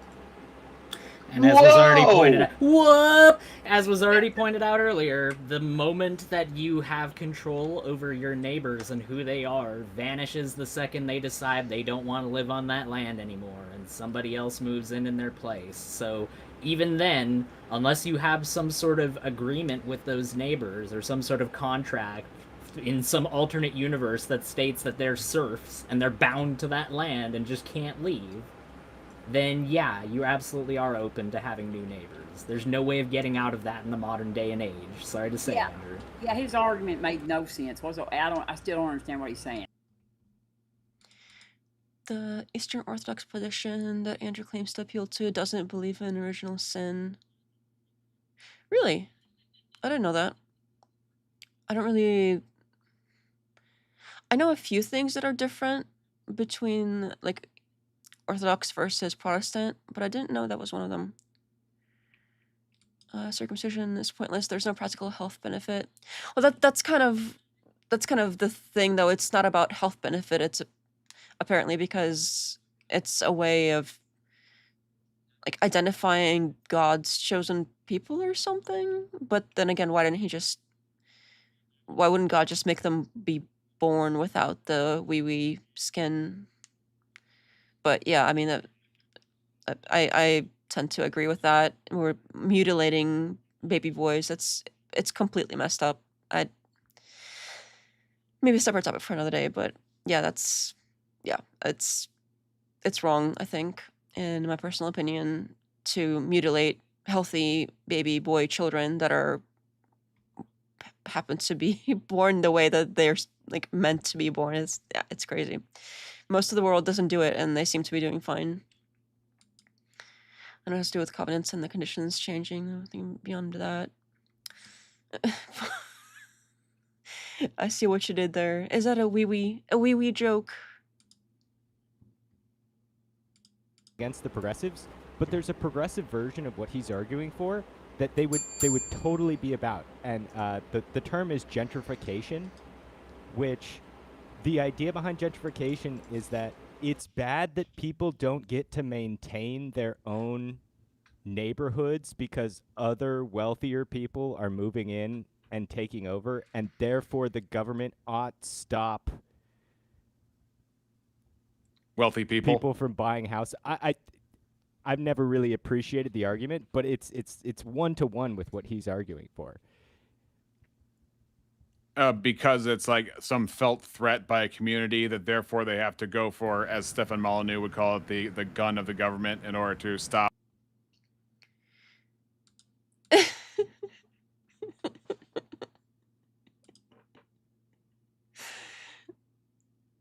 Chat is crazy today too. Oh, with the circumcision thing. But I'm skimming. He chose a specific group to do specific things to maintain the covenant. Oh, okay. I agree with you overall, Chris. Yeah, I guess that kind of makes sense. But wouldn't it just be easier? Wouldn't it be easier to just skip all that and have them be born that way? Okay, that wee-wees. We say wee-wees over here. I forgive you, though. Apparently, it's a step in sanctification. About that makes sense why Christ revoked all that. Yeah, especially when they put their like mouth on it. It's just Higher. So the argument is they're being taxed out of their own houses because they don't have the say over who's moving in. All right, one sec. We got Tareyak in the back, but before we do that, I want to play. Right. I'll let Tareyak in, but before you and Aiden kill each other, I want to play this clip. You hear me, Tareyak? We're gonna play this clip first, all right? Yeah, hold the swords for one moment. All right. Here we go. What's up, boys and girls? I only got about 30 minutes though, to be fair. Tareyak. Oh, thank goodness. Thanks for jumping on. We will start the 30 after this clip. You ready? I think he's on a lag. Yeah, no, I'm ready.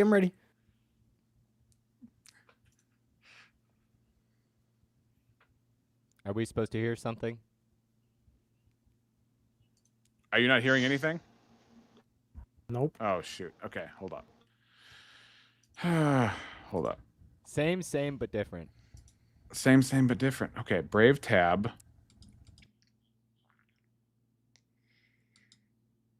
Will you use that for her? There you go. It's still inappropriate, but a little bit less now. You've been pardoned. It's one of the reasons I'm just not religious, not enough. I suppose I don't disrespect it either. That's kind of where I'm at. My question is sort of like asking, why didn't Christ free himself of the cross and perform miracles openly? What God does is to change our spiritual nature, which requires participation. That's a good question. Why didn't he just... I'm just kidding. But yeah, I see what you mean. But still, wouldn't it just be easier to identify them in this way and make them participate in some other way without the mutilation? But yeah, I see what you mean too. Orthodox theology is babies are born without any sin, and through healing one's nous, one can achieve theosis in this life. Oh, okay. I have heard the other part, but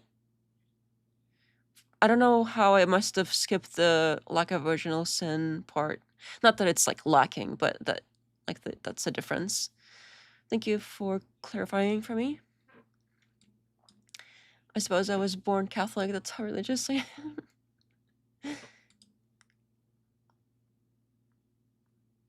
Wait, what's a noose?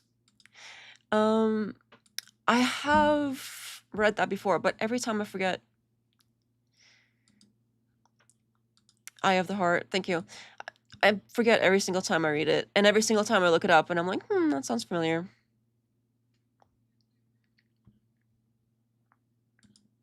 Sheeta Tlaib, AOC, Bernie Sanders, Zoran Mamdani are all DSA. So just to act like this is just a small platform or in the Democratic Party, or they're not affiliated with the Democratic Party, is lies. And then furthermore, to my question, if the Democrats on the left are playing footsie and all this shit with the communists and the socialists and all this kind of shit, why wouldn't you expect the right wing to say, okay, we're just going to start playing footsie with the Nazis and the white supremacists? If you're there allowing a hammer and sickle to be flown in your crowds, why should we not allow the swastika to be flown in our? All right, you're going to allow me to respond? Whoa! All right, so to respond to your points, the idea that Bernie Sanders, Rashid Tlaib, AOC, as individuals are also affiliated with that party, somehow means that the Democratic Party as a whole is officially affiliated with that party is a false equivalency, because individuals can hold memberships within multiple parties simultaneously does not mean that the Democratic Party has any official affiliation with that party whatsoever. The fact of the matter, ladies and gentlemen, is that the DSA does not have any official affiliation with the Democratic Party. And when he brought up AOC, I found that to be rather interesting. And the reason why I found that to be interesting is because AOC has a history of bending to the Democratic Party when it comes to any pressure being applied to her whatsoever. In 2019, she made a tweet stating that she was criticizing moderate Democrats, to which Nancy Pelosi went to her and said, if you've got any problems with the Democratic Party, you come to me. You don't make a big tweet about it.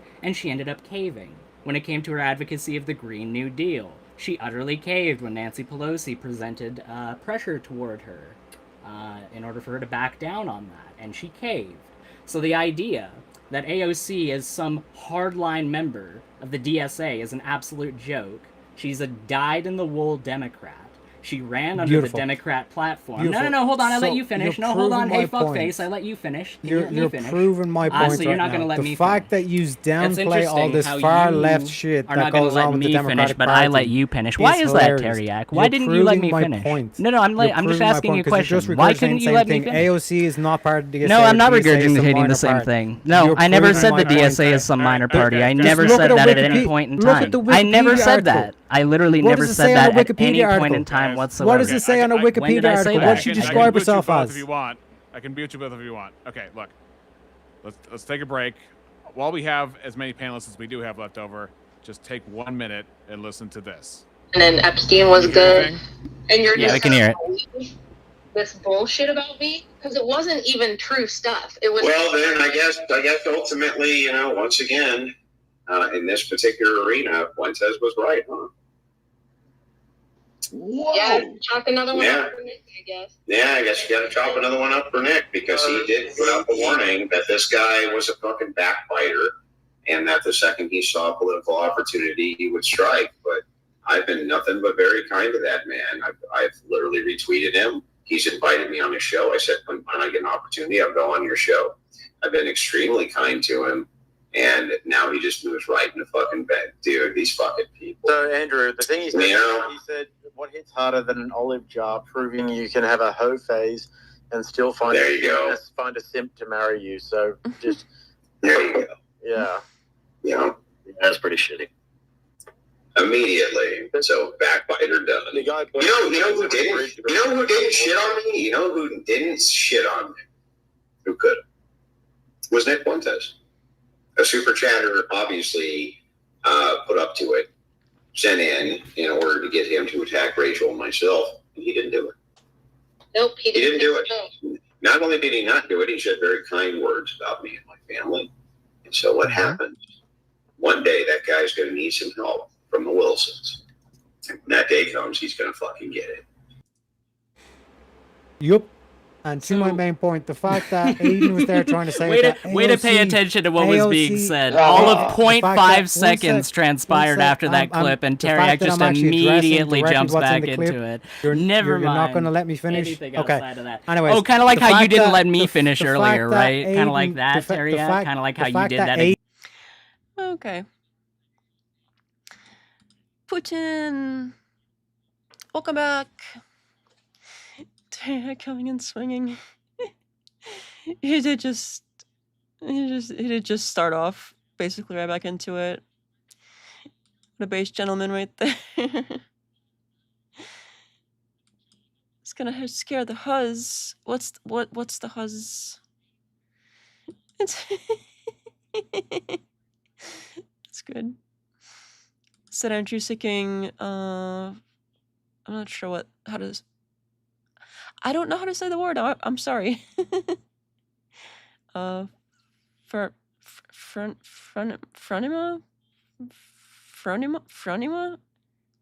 Fronima? I don't know what that is. I'm sorry, I don't know what that is. Maybe I missed something. Maybe is it supposed to? I don't get it. I'm sorry. Can you explain? Are you debating politics or religion? Both. Christian nationalism. That was earlier a little bit. Don't want to do dumpster fire panel content.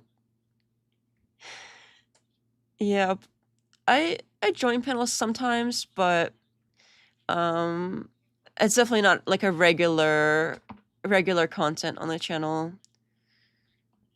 But we'll hang out for a bit. Just I'm about to unpause it. Be warned, it's very, very crazy and loud and obnoxious.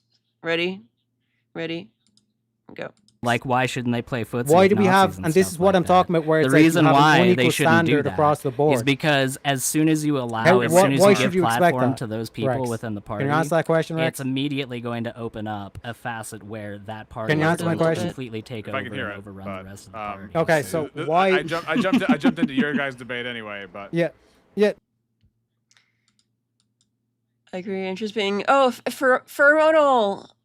Was that it? Is that what I missed?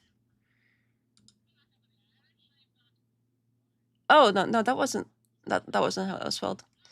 But pheromonal is I don't know if that's maybe hormonal would be more appropriate. We gotta toughen you up for blood sports. I see the vision. Really? I don't know. I think that's probably a joke, right? Wilson wants an Orthodox Christian state, so both politics and religion. Yeah, yep.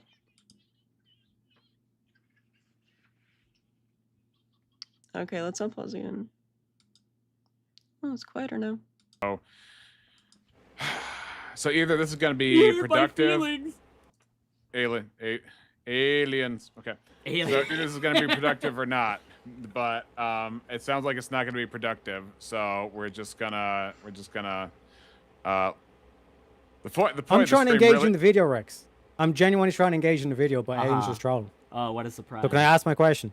All right. Go ahead. Why would you have such a contradictory position? Come out, ye black and Andrew tans, Wilson? come out and fight me like a man. Aiden, Sorry, let me hear Tareyak's pitch. He can't control himself. Re-examination. I had to do He's one. triggered, No, it's not that I boys. can't control He myself. is I triggered. choose Anyways, to troll you Rex. because I find you to be a fool and an idiot Anyways, and a so pedantic, Rex, totally why would Latin you have- would be without that doesn't troll, have a right? In single Latin. ability Why would to you be have able an to live. uneven standard 1 for ounce of Andrew, but you don't have the intellectualism to same be able to standard for save your life Democrats? whatsoever?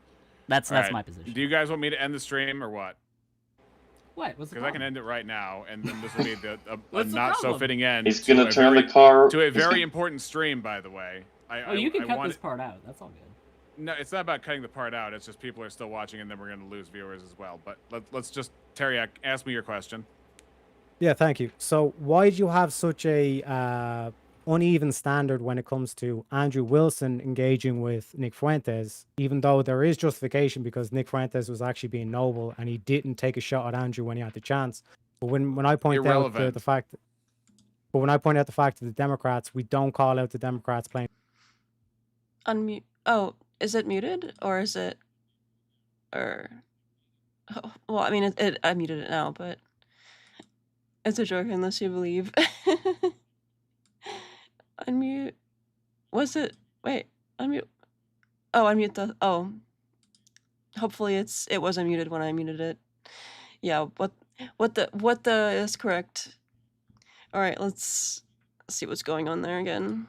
As bad as that might sound to you, I don't see voting for Jared Taylor or Nick Fuentes as an actual win, even though he might be on the right based on these preconceived dividing lines.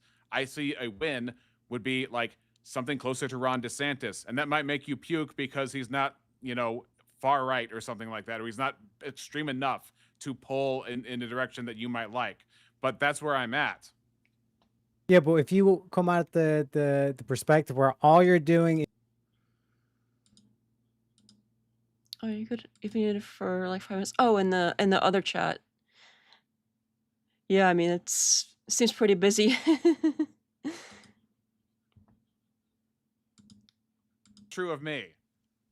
So to say there's no attacks on the left, that doesn't apply to me at all. You can check my content on that. But I do punch to the right. Would Tareyak be being from the very beginning? Disingenuous? From the very beginning of this channel, the first videos on this channel have to do with my debates with Andrew Wilson, because I don't see a need to call it even the right or to see it as the right from my perspective. And I should be able to not feel like I have to fall into the fold just because something's popular and because people are angry. I can still have my say while there is a popular push going on. And I don't see why I have to fall into that. But every time that you bring it up, you don't bring up the left wing too, so I'm butthurt about that. Lefties. Because all the lefties want to do is just troll, they just want power, all this kind of shit. But like in terms of like when I point out this from like the Democrats are literally willing to play footsie with the socialists, what do you think the right wing are going to inevitably do? This is what's already taking place in Europe. That's why I said like Europe's going into civil war because so what should the Democrats do? Oh, hold on, Aiden, in your worldview, what should the Democrats do? Aiden, let me hear Tareyak real quick. So I don't know how this applies to me. Like I don't call out left when they go too far. Obviously, I'm against the left. What's the deal? I'm not saying you. I'm saying look at people like Aiden. Yeah, then what's the point of this? Look at people like Aiden. Oh, I see. I see. The whole thing is just you crying about me. I see. What a surprise. I don't want Aiden to be in the conversation, but I want to reference him multiple times like a little bitch boy.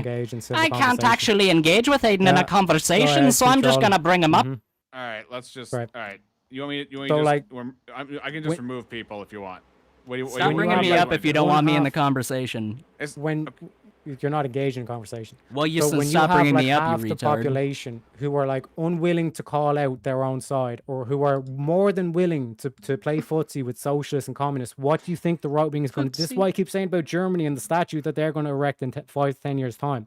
This is what's already taking place in Europe. That these left wingers refuse. They just kept doing the exact same thing that Aiden done, where it's like they're not real socialists. They're not real socialists. Never actually said that for the record. And now Europe is basically going to go into a civil war. We got over it. I beat up the shit out of Aiden's strawman. What do you think my response is supposed to be? Like, why don't I have the right to not participate in the right going crazy? It's just because the left goes crazy. I'm not saying that you never had a right to participate or call out what you don't see and all this kind of shit. What I'm saying is that this is an inevitability. Then why are you asking? I'm just putting me foot in me mouth. This is why I keep asking. Aiden, what do you think? I don't want to have to drop you, but I want to have this dialogue. Okay. So Tareyak, what is your actual criticism then? If I can't call what I'm Andrew saying Wilson, is like you're taking issue with me doing that because somebody besides me is not calling out socialists on the right when they do something that the far right, the left, when they do something that the far left does. Like, who are you talking to? Let me clarify like at least 2 things, right? First of all, this is a prediction, not a prescription, right? This is a will happen, not should happen. So for Then everyone why in are the you audience, questioning me on my criticism? What is it? because I'm pointing out like the fair reasonable response here. The thing that's not being said by the panelists, because there are like lefties on the panel, is that like we'll have this critique for Andrew Wilson, the fact that he's I would say that this is a benevolent gesture from the likes of Andrew Wilson in particular of that clip, because the fact that Nick Fuentes had a chance to take shots at Andrew, but he chose not to, right? Versus what we see politically happening right now in the Democratic Party, the fact that prominent Democrats are part of the Democratic Socialists of America. You know what I mean? But we have this crazy bonkers standard for the likes of Andrew Wilson, but we don't have these same lefties will never point towards Bernie Sanders, Rashida Tlaib, AOC, the Democratic Socialists of America as being an actual problem. Rex, may I say something? Okay, hold on, Aiden. He's asking me a question. I'm trying to calculate an answer, and then I know you want to jump in, but he's asking me a question. No, you're good. I asked for a reason. You're good. Yeah. Look, it just feels like we're setting up this scenario where I'm not saying that you're doing this, but I'm going to ask you, here's this dichotomy between the far and the far left, and you have lefties on the panel. Yes, I have lefties on the panel because I think people should be able to give good arguments, even if they're let's say the left has all bad arguments against ethnostatism, right? And they don't appeal to people at large at all. We as a country lose in total for that. We as a society lose in total if we don't have good arguments on the right and on the left against ethnostatism. That's a problem. So we have to have these dialogues where we have some sanity. But I'm not talking to woke people who are like, yeah, racial in-groups are great, especially for non-white people. Those are the same people. It's just a different theme. It's the same ideology. It's just a different theme. So of course I'm going to want to back up against that, right? So yeah, I don't see what and the whole thing about benevolence towards Nick, that's kind of the problem, because we know what Nick represents. We know that Nick represents not only racism, but a tearing down of what the name Christian actually means. And he actually, one of the clips I was going to bring up was where he's sarcastically referring to Galatians 3:28, where it says, "There's neither Jew nor Greek, slave nor free," and he's just making fun of people who quote that. So of course, benevolence towards Nick doesn't warm my heart at all. Well, so why should it? Actually, because it's got to do with personal attacks. Irrelevant to the grand scheme of things. Def Not, go ahead. Yeah, go ahead, Def Not, actually. Go ahead. First Def Not, then yeah. Can I just add something? So it's something that I've noticed is also, okay, so there's lefties on the panel, and if the lefties don't also criticize their own side, then it's wrong somehow to criticize Wilson. That just happened to be the topic. If the lefties don't want to criticize something at this point in time, doesn't mean that they don't ever criticize it. It just means, like, at this point in time, like, every time you criticize person A, that doesn't automatically mean you have to turn around and also criticize person A, B, C, and D from the opposing side just to, like, even things out in the conversation. That's not how conversations work. It would take forever, because then you would have to also include literally, like, everybody ever that did anything wrong. Yeah, why are you just debating? I'm not saying. Hold on a second. I'm not saying how dare you Aiden, criticize Andrew Wilson. It was Aiden's turn next, so just Aiden, go ahead. Thank you kindly. Yeah, as far as I'm concerned, Tareyak is being such a little snowflake here that he can't possibly hear criticisms of somebody that's on quote-unquote his side without also hearing criticisms of somebody on the other side, quote-unquote. He needs to hear it, otherwise if he doesn't, then in his mind that's somehow giving points to the other side, and it's absolutely asinine. Oh, no, that's oppression. Such a snowflake. So that's oppression if you don't argue against your own. I'm not sure if he's a Crucible guy. I think he might agree on some things, but I'm not sure if he's like Crucible. I'm not sure. Degree separated from the Mr. Flood with Andrew. Yeah, I don't think he's exactly in the same cult-ish thing. I mean, Crucible, if you remove the R. Oh, the cookie bowl. You know, I have that mug still. I have stuff in it, but I have it. I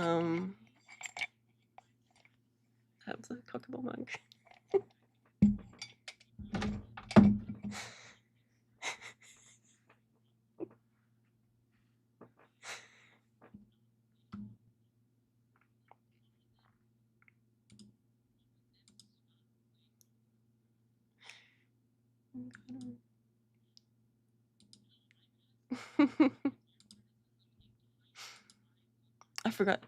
I forgot about that. All right, let's resume the thing. The Like you, socialists. yeah. Yeah. So my question to you is, Because you what denied by that they what were at actually what DSA. point would they no longer be playing footsies with the socialists? Yeah, If the there's fact that this when- line, then at which point is that no Let longer there? Tareyak respond. Your question is complete. I just need to make abundantly sure that you're actually going to answer the question. I feel like repetition is the only way that I can actually get your molasses-ridden brain to comprehend. Yeah, I only got about 15 let him- minutes left. Let him. Yeah. Let him What a talk. shame. Let him talk, Aiden. Yeah. 15 too many. I think he's a bit triggered. Tareyak, So like let's get to it. in terms of like this whole like just the representation that we seen on panel here, where I came on, I said AOC's DSA, and then Aiden went on a big huge rant to say no, she's not actually DSA. I never said no, that. like they're not Never said actually that. socialist. No, it's kind Never of shit. said that. When they clearly are.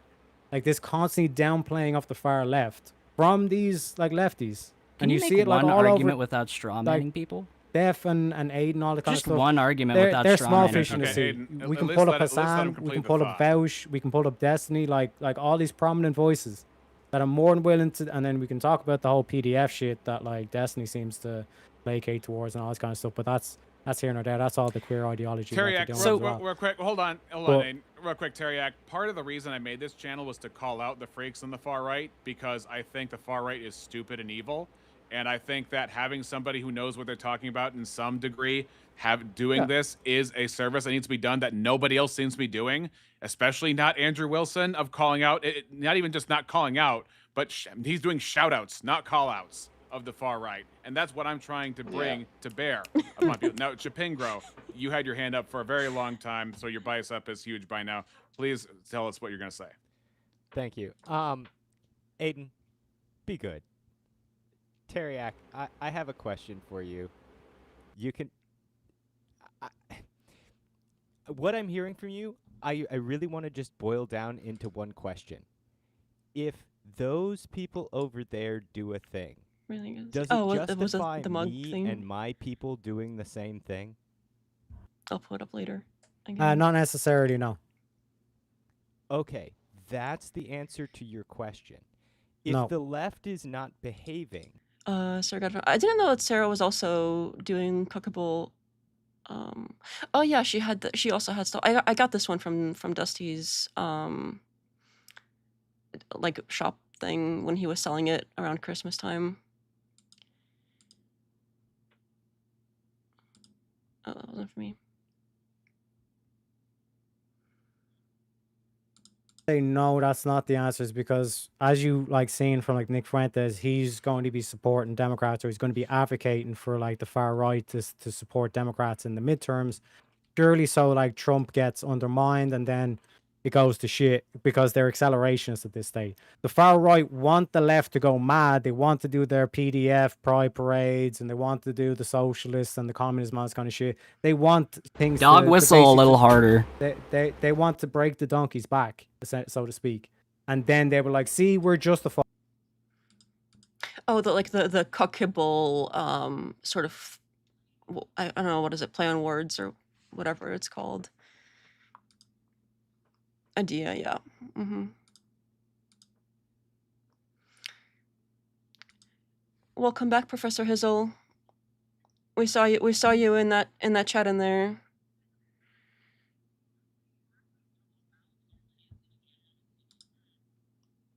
Welcome back. Yes, of course he's evil. He admits being racist. He thinks Hitler's cool. Yeah. What kind of Okay. moron does that? Who isn't evil? Yeah, yes. So okay, so when you try to ostracize people and say they're evil, you should not even listen to them. We should shun them and all this kind of stuff. Those He's not people saying will just that. He join. didn't say that, Tareyak. Shut up. Stop, Tareyak. Oh, okay. Tareyak. My Taryak's position cell on phone. somebody's morals is a statement of my associations with a person. It is not a statement on me trying to special plead for against free speech rights. Nobody No, here that's is not what I'm doing saying. that, or at least not me. That's not what I'm saying. I'm not saying anything, you said actually. deplatform. It's just a You load of said vague Tareyak, nonsense. you said deplatform. Tareyak is one step away from revealing his power level. Wait, Professor Hizzle, I wasn't following the chat entirely. I saw you in there, but I wasn't following along the whole time. I'm not sure if exactly what happened there. I skimmed a little bit here and there, but not sure exactly what went down. That interpretation doesn't mean that other people did. What you do is you push Nick Fuentes into saying, fuck it, let's just support the crazies, the Democrats and the socialists, and finish this off so then we can have our ethno state. Here's the problem with that, Tareyak. The problem is if I just take your advice, then the first person to be the most evil I have to fall in with, because I'm going to be so scared that the bad guy is going to like go somewhere that I don't like. Dude, me complying with him out of a fear of him being the mainstream or whatever is just not going to work. I'm not going to be like, well, I'm going to be scared that his ostracization is going to lead to some unintended consequences. First of all, I'm not putting him on some desert island somewhere. I'm saying I'm not going to associate with him. I'm going to call out his bad stuff based on an objective moral law. That's all I'm doing. And me pointing... Is YouTube not able to merge chats for streams like this? I didn't want to juggle chats. I don't think that's a thing. Since I'm streaming from my regular setup, and this is like a window, it's like a window inside the thing, it's not linked up. And also when it gets put together, I don't think it it doesn't go inside YouTube. It gets put together inside the app that it's being streamed in, so you can see sometimes messages from different channels, but they don't go across channels on YouTube, but they still stay separate. I don't think that's a feature unless they put out a new one.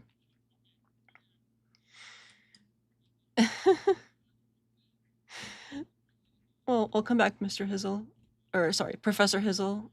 Gotta keep it proper. I know Twitch merges chats for collabs. I haven't done Twitch. I signed up for Twitch and then I tried to like dual stream, but it froze or something. I should try that again, like stream to multiple platforms. Maybe we'll try that next stream and see if it works. And if not, I'll cut it and just a YouTube again. But I'm not familiar with Twitch at all. I know it has a lot of extra features just because whenever I configure Streamlabs stuff, there's special features for Twitch. And there's a lot more like the configs you can set up for it, and like YouTube doesn't have a lot of those, so that makes sense that they would have something extra that YouTube doesn't have. I should really try the multi-stream thing again, to stream to Twitch and X, and I forgot what the other one was at the same time, and also YouTube. Maybe we'll try next time. All right, let me unmute this again. Can we have an I'm not saying counter? Can we have an I'm not saying counter for Tareyak? We all have disagreements and all this kind of stuff as well. Like Andrew has said multiple times that he doesn't agree with Nick on everything, but there are some things that he does agree on. You know what I mean? Same way that you would probably agree with Nick Fuentes on certain things and all this kind of stuff. So what I'm saying is, if AOC could have insulted you but chose not to and said nice things about you, would you turn around and say, "I'll be there for AOC if she needs me for anything"? If I was a politician or whatever, like sure. No, if that was disingenuous. Just a random like leprechaun on the internet. Like, can you answer the question? This morning? He can't answer the question. I would feel hungry. Okay. Okay. So in the Tareyak, same that's Perfect. my point. Yeah. That's if my it were point. AOC and it's you, would Yeah. you immediately turn around and be like, "Oh yeah, AOC, she's my gal"? If she ever needs anything, I'll be there and she's gonna get it. That's what you would say. If AOC, who diametrically you would say is not, you and I would agree, she is not a good figure in Western politics. You and I. She's gonna get it sounded kind of dirty for him. Just me. It's like she's gonna get it. Sorry. The Wilsons will get it to him because he had the opportunity to. Way Philosophy says Andrew's wife Rachel has kids from different men, but they have insulted men who raise his kids that aren't their own. Put it together, and what you have And what have you got, Andrew? It's like a kaboboo.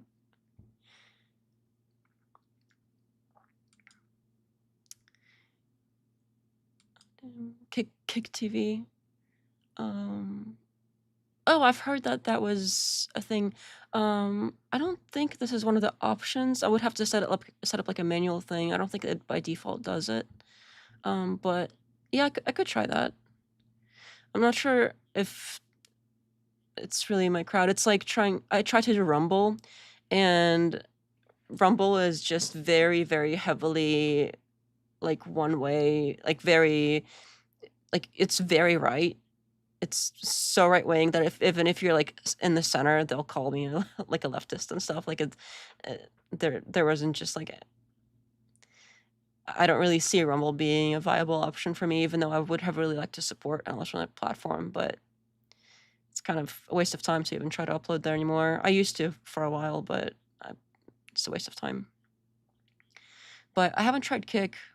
I am concerned it might be similar though with to Rumble, but I'm not sure. I don't know that, but I could try setting it up. Being exclusive seems only worth it if they pay you for exclusivity.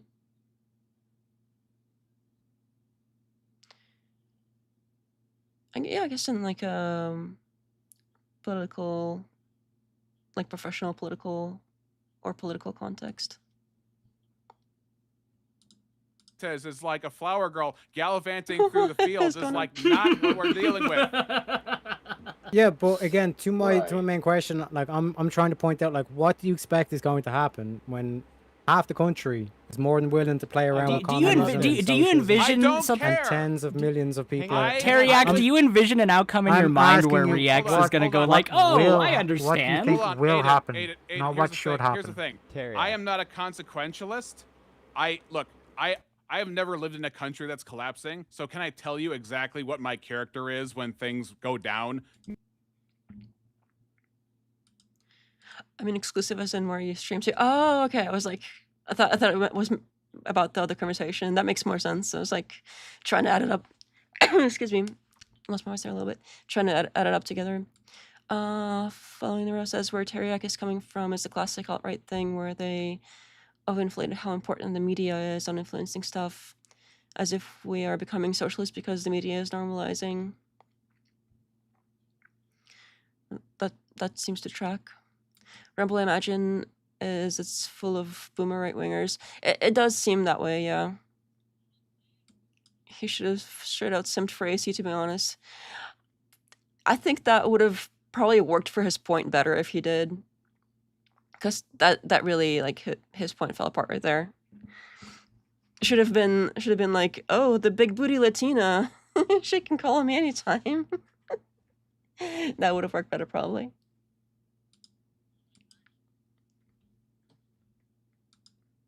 And not what in Andrew Wilson's actions or attitudes would convince Nick to do that? Again, we can go back to the breakfast question because now it seems like you're doing the thing. No. Rex, just 1 second, please. I genuinely would like to jump in here for a second. All right, Aiden, really go ahead. Just can you tone it down with the insults and just give substance? No, I can. Okay, thanks. I literally just wanted to point out that your attempt to try and get a straight answer out of this is mirrored when I tried to get a straight answer earlier in the conversation and was unsuccessful in doing so. So it seems to be a common symptom across people. That's not even an insult, it's just an observation of what has happened. Right. So again, let's compare, like, do you think Andrew Wilson has a better chance of like forming allegiance with the likes of Hassan or Vaush and trying to convert them over to conservatism? Or do you think it's a better chance of him trying to form a legion with Nick Fuentes and convert him over to conservatism? I just don't think it's a likely scenario, so I don't consider it because I don't think that Nick and Andrew have such a disparate viewpoint that Andrew is like, I'm going to convert Nick. I think what Andrew wants to do is, even though he doesn't per se care about race, and I'm not going to accuse him of being a racist or anything like that. Nick has already professed that he's a racist, so we've kind of crossed that off. But I don't think he has any interest in doing that. So it doesn't really matter to me. Like if he's in a better position to do what he's not really doing. So whatever I don't see any evidence of that being his intent. Like I could be in a better position to help my neighbors. That doesn't mean that I'm going to help my neighbors. I was just like trying to get you to see kind of like this whole aspect of people could be in bad spots, but it doesn't mean that they can't get to good places, like murderers, even serial killers, all this stuff. Like they become Christians and they genuinely become good people, all this kind of stuff. The whole reason why you're against the death penalty, or I think was a conversation where you were trying to make the point where it's like, even if there was like a mass murder, if you did actually become a good person, is that not worth still like not having the death penalty, all this kind of stuff. But I do have to go because, like I said, I've got to catch a flight. Are you going to be at the BakeCon? Rex? I am not going to be. You think after doing this stream, I'm going to show my face at the BakeCon? Ah, bro. I've got to do a runner real quick after I got my ass handed to me. It is what it is. I got to go hop the border. You know what I mean? Trump's got tight security, so it's going to be. It's going to be good. We will talk. Okay. You have a good night. 100%. You too. Thanks for having me on, Rex. You got rolled. You too, Reverus. Look, Rex. Go ahead, Aiden. It's just so. I said it to you on Discord, and I'll say it to you in public. All right. I let him speak. You can go back. His initial statement, I let him say it uninterrupted. Yep. He interrupted me when I was giving my. Yeah, that's a good question. Ideally, they would try to convert them, and if that fails, then nobody knows. I'm pretty sure Nick is the real life Sid. Those poor toys. I don't real life Sid. I'm not sure what that refers to.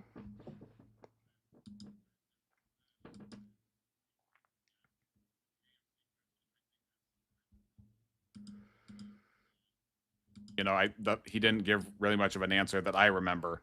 So that pretty much should be a one-to-one. Okay, you should understand where I'm coming from if you can't answer that question for the same reason I can't answer your question, right? Right. And I pointed out to him in the side chat, he was trying to say on one hand that leftists are trying to push an ethno-state, that leftists are also somehow advocating for an ethno-state, while also saying that leftists are advocating for open borders and that non-nationals should vote in elections. So I asked him very succinctly, which one is it of the two? And he could not answer the question, the same way that he could not answer multiple of your questions on this stream. He couldn't answer my question when I asked him, at what point would you consider the Democrats to no longer be quote-unquote playing footsie with the socialists? He literally used that term at least half a dozen times, over and over again to try and emphasize his point, and yet when directly questioned on what the actual mechanisms of that point are, he couldn't produce any answer to that whatsoever. It's just a bunch of vague, nebulous garbage, in my opinion. It's just posturing. Yeah, I think his reaction to the stream is, if I'm criticizing Andrew Wilson, if I have left-wingers on my panel, if I associate and I'm decently friendly with left-wingers that I consider sane, decent people, right?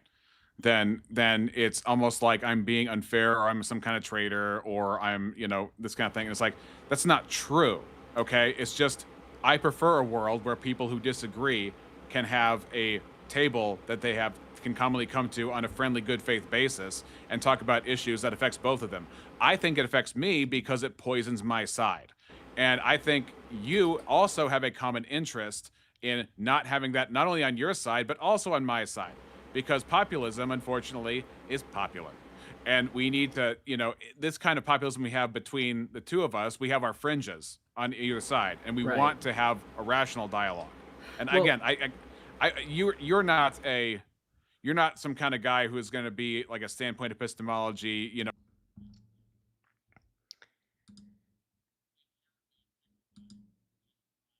Depends on what kind. Yeah, I mean, in this case, it would be like Christian nationalism, where everybody has to follow the Christian rules, or else. I think that's where that was going. Toy Story. Oh, is that the kid?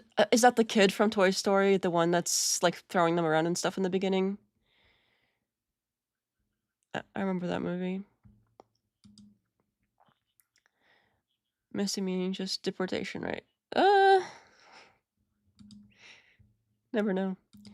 We went to degree of separation with the West, where we vaguely founded on Christian principles, so it's turned out like this, which is fine, I guess. Yeah. Word. And my answer to that is any time that you give license to extremist ideologies, whether it be left-wing or right-wing, you give license to people who overtly, as a part of their ideology, do not value what you think, do not care about what you think, and view their way of thinking not only as superior, but view it as their duty to supplant your way of thinking with theirs. So you are giving you're giving ground to a group of people that ultimately want your destruction just as much as your supposed enemy does. That's not a good way of thinking. That's not going to benefit you.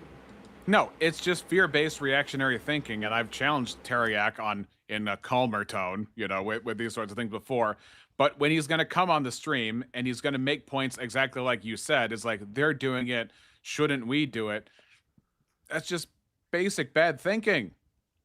Like, there was something all you've done is eliminate rationality and virtue from anything. Now, you say the word virtue, it sounds like virtue singing, but when you eliminate any sort of good from the political sphere, you haven't actually assisted yourself or your nation. You've just made it worse from both sides. Go ahead, Chapingra. All right. And because he's not here and everybody's patting each other on the back, I kind of want to push back, because some part of what he said is something that I've been struggling with of late, which is somewhere in the realm of forgiveness and appreciation and charitability that I'm really struggling with, because I would say that Fuentes to me just seems more radical than Wilson, like on its face.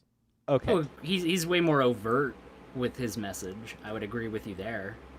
Well, I would say that Wilson's not like Fuentes. He doesn't subscribe. I don't think that Wilson subscribes to Hitler was cool and most black people should be in jail and all this kind of stuff. But what I think he does specifically is he sees that there are numbers on the far right. He wants to consolidate those numbers into a singular movement.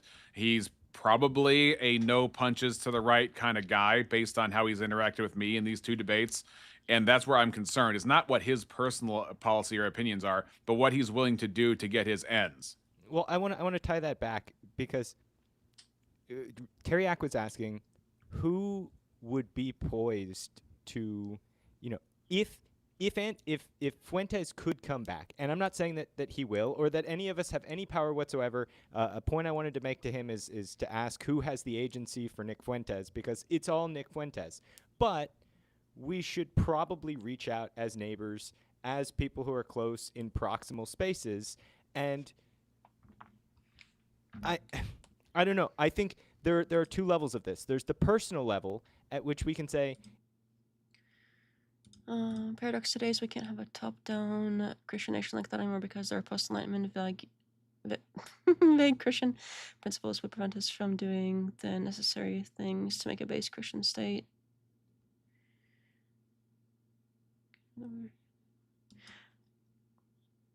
I think in general a top-down Christian nation wouldn't really work, because we have non-Christians.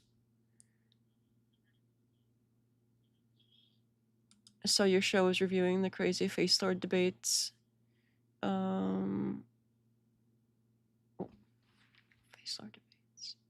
You keep using words I don't understand. I'm sorry. I'm not sure what Face Lord means. But sometimes we review debates, but usually, well, it depends. I think it's kind of whatever happens to be on my mind at the time, I suppose. Sometimes it's like, hey, let's watch a debate and see what happens there and comment on it. And those are happening all the time. And other times it might be something that's culturally or politically related, if it's something that I want to talk about, I guess. It's kind of whatever I want to talk about. There's no real specific rules around it, I guess. But yeah, I hope that made sense. And then I do like the deep dive research stuff for sorry, I keep saying sometimes. For the regular videos that aren't live streams, it's more of research-based type stuff. lefties, that he also is willing to levy criticism of people that engage in that behavior on the right? I mean, not that I can see, but most of his channel is like memester kind of stuff. But we have actually had talks about. I can't tell if it's like post-ironic, but we've had talks about fascism as well recently. Got you. Let me answer So, directly. yeah, go ahead. No. Let's say no. My question to him is now the question I'm going to ask to you. Why does his actions determine how we ought act? Oh, I don't say that they do. I would just simply say that your position, your nuanced position of understanding Tareyak's position, I would be able to understand a lot more. Andrew Fuentes, Alex Jones, face lords. I've never heard that term before, so I still don't know what that means. I'm confused. The list makes sense together. I used to like Alex Jones too. It's kind of sad now what he's completely, like, I don't know if he's sold out or what's going on, but man, that's kind of sad. He's just totally with the narrative now, especially on the Kirk stuff. It's icky. And he's like crashing out all over the place left and right. And it's really sad. But I'm still not sure what face lords means. I kind of understand the grouping, but sold out, he got bought out. Well, technically that too. I know Alex was an edgelord. Alex Jones.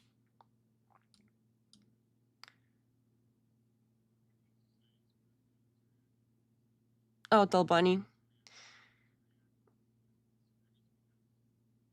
I still never heard face lord as like a term. That's new to me. I'll add it to my vocab.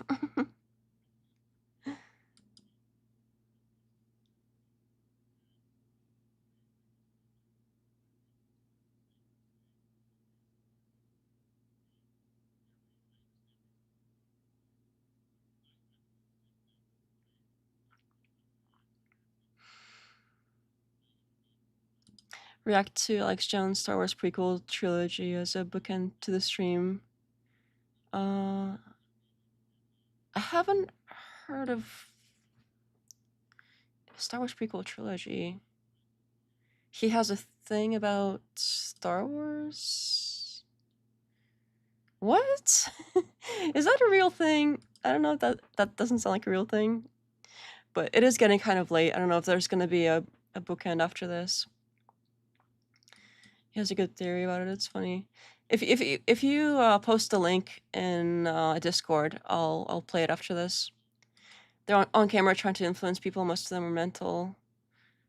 Oh, okay, like like talking faces kind of thing. I think it's kind of starting to make sense. Yeah, if you send it in Discord, exactly the one you're talking about, we can watch it together.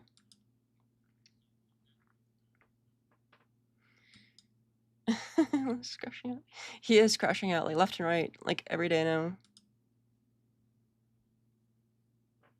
All right, I'm gonna pause this for a bit. So long as you don't disparage me in any way and you make me seem great, then I'll hold you up. It feels strange. There's actually a specific movement within the right wing that was really a big fan of loyalty and purity tests. I'll let you figure out which one that was. Well aware of it, and it's but this is not. Oh my gosh! This is not really a sided thing. I'm just again on my side, which I consider to be the right. I can point to this. Aiden, can you agree that there's a very similar thing that happens on the left? Insofar as what purity tests? Yes.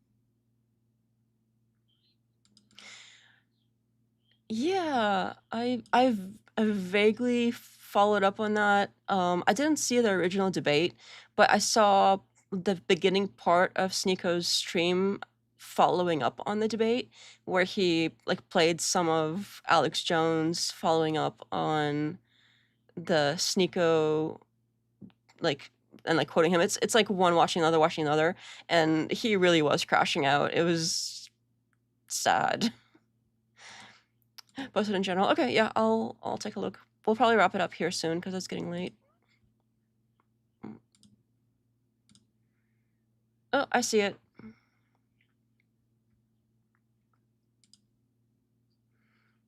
All right. Let me say goodbye to the panel here. Well, no, Yeah, I but, mentioned Biden. No, I mentioned Biden, so it's fair for it's me. Okay, my mistake. See, My mistake. See, me, I'm kind of unique. I'm an independent constitutionalist with core conservative values. I don't pick a side. I'm neither Democrat nor Republican. I like being an independent because when I have to conscribe to party loyalties, they automatically pre-assume that I should accept every fine-grained thing that that particular party does, whether I agree with it or not. And I find that to be quite disingenuous for me as an American and a free thinker, but also as a Christian. So I can take punches at both sides. And something else that I could do that's very unique is I could step back and just look at both sides impartially. I have no skin in the game here. But what I notice from both sides is a constant game of whataboutism. One candidate on the left does something wrong, something heinous, and all of the people on the left come out and says, well, what about this guy on the right? Look at what he did. And though that's heinous, right? But the right does the same thing when that guy's acts are pointed out. They'll point right back to somebody on the left. But you see what he did? And what ends up happening is we point fingers back and forth, and then these people up at top that have done these horrific, heinous things, they're never brought to justice because we're too busy playing whataboutisms. We're essentially trying to excuse the wrongdoings of one person or one group of people with the wrongdoings of another. Now, explain to me, how does that work out in a court of law? Can I go into court and say, well, you know what? Rex here, he shot a man about 10 years ago. Ain't nothing wrong with me shooting a man. He did it, I can do it too. Or he did worse, he shot 2 men. So I should be able to walk on just shooting 1. It wouldn't work out that way. But for some reason, the court of public opinion tends to work this way, especially in politics, which is why I stay out of it. Word. I'm gonna call it a night. Start wrapping up here. Thanks for having me. Defnut, thank you so much for coming, because I definitely wanted you to be here for something like this, because this is, I mean, that's how I got to know your channel, as somebody who was consistently criticizing Andrew, which was kind of hard to find. Somebody who's not like committed to far left, also, who is criticizing Andrew. Yeah, thank you so much. And so I'm glad you could make it. Me too. Yeah. Thank you. Yeah, it was fun. Thanks again. Bye, everybody. Have a good. I should have waited. Somebody was saying have a good, and then I had already pressed the button. I feel kind of bad. Oops. All right. Let me switch over to the the Mike Jones Star Wars thing. I'm gonna be honest. I prefer Star Trek to Star Wars. I'm not. Y'all gonna hate me for this, but I'm just not a huge Star Wars person, but we'll still watch it. I'm familiar with like the first movies that came out. Was it like the 90s? But not so much the new ones. And I haven't been watching any of the TV shows or anything, but I've seen basically all of Star Trek except for the first one. I haven't seen like the first original Star Trek from like the 60s or whatever. But I've seen starting from the one with Picard. Oh, what's it called? It escapes me. Whatever that one's called. So starting with the Picard one, all the way through like the latest one with Discovery and all that. I have seen all of Star Trek. All of it. Starting from the Picard one up to the latest ones, including Enterprise, Deep Space Nine. That one was so good. I cried during Deep Space Nine when that one chick died with the spots. I forgot names. It's been so long since I've seen all of this. And Discovery was actually I really liked it. I didn't like all the like hardcore leftist stuff that they inserted into it. I thought that was super cringe. But besides that, I liked the story a lot. I thought like the time stuff was super unique and really cool looking, and obviously the graphics have progressed pretty good, and the time travel in general, I love time travel storyline. So yeah, I'm just really into Star Trek and not so much into Star Wars, but we'll still watch it. Face artists are people who are on social media all the time, deluded to think they're steering the minds of normies. Okay, thank you for defining it for me, because I kept sitting there and guessing and guessing and guessing, and I don't think I was quite landing it, so I appreciate the definition. That really helps. I agree with this guy. Oh, the Reverend Russ, the one that was talking really slow, like, yeah, that was, I also agree. That was very, very spot on with, one side always blames the other side. The other side was like, well, you also did this. Well, he said it well. I don't need to repeat it. But yeah, I word for word pretty much agreed with that whole sentiment. You were about to have a good one. I prefer Lord of the Rings, so it's all good. Oh, good. Okay. No hate. I never watched Star Wars. Oh, good. We'll watch a thing about it together, and now I don't feel so bad.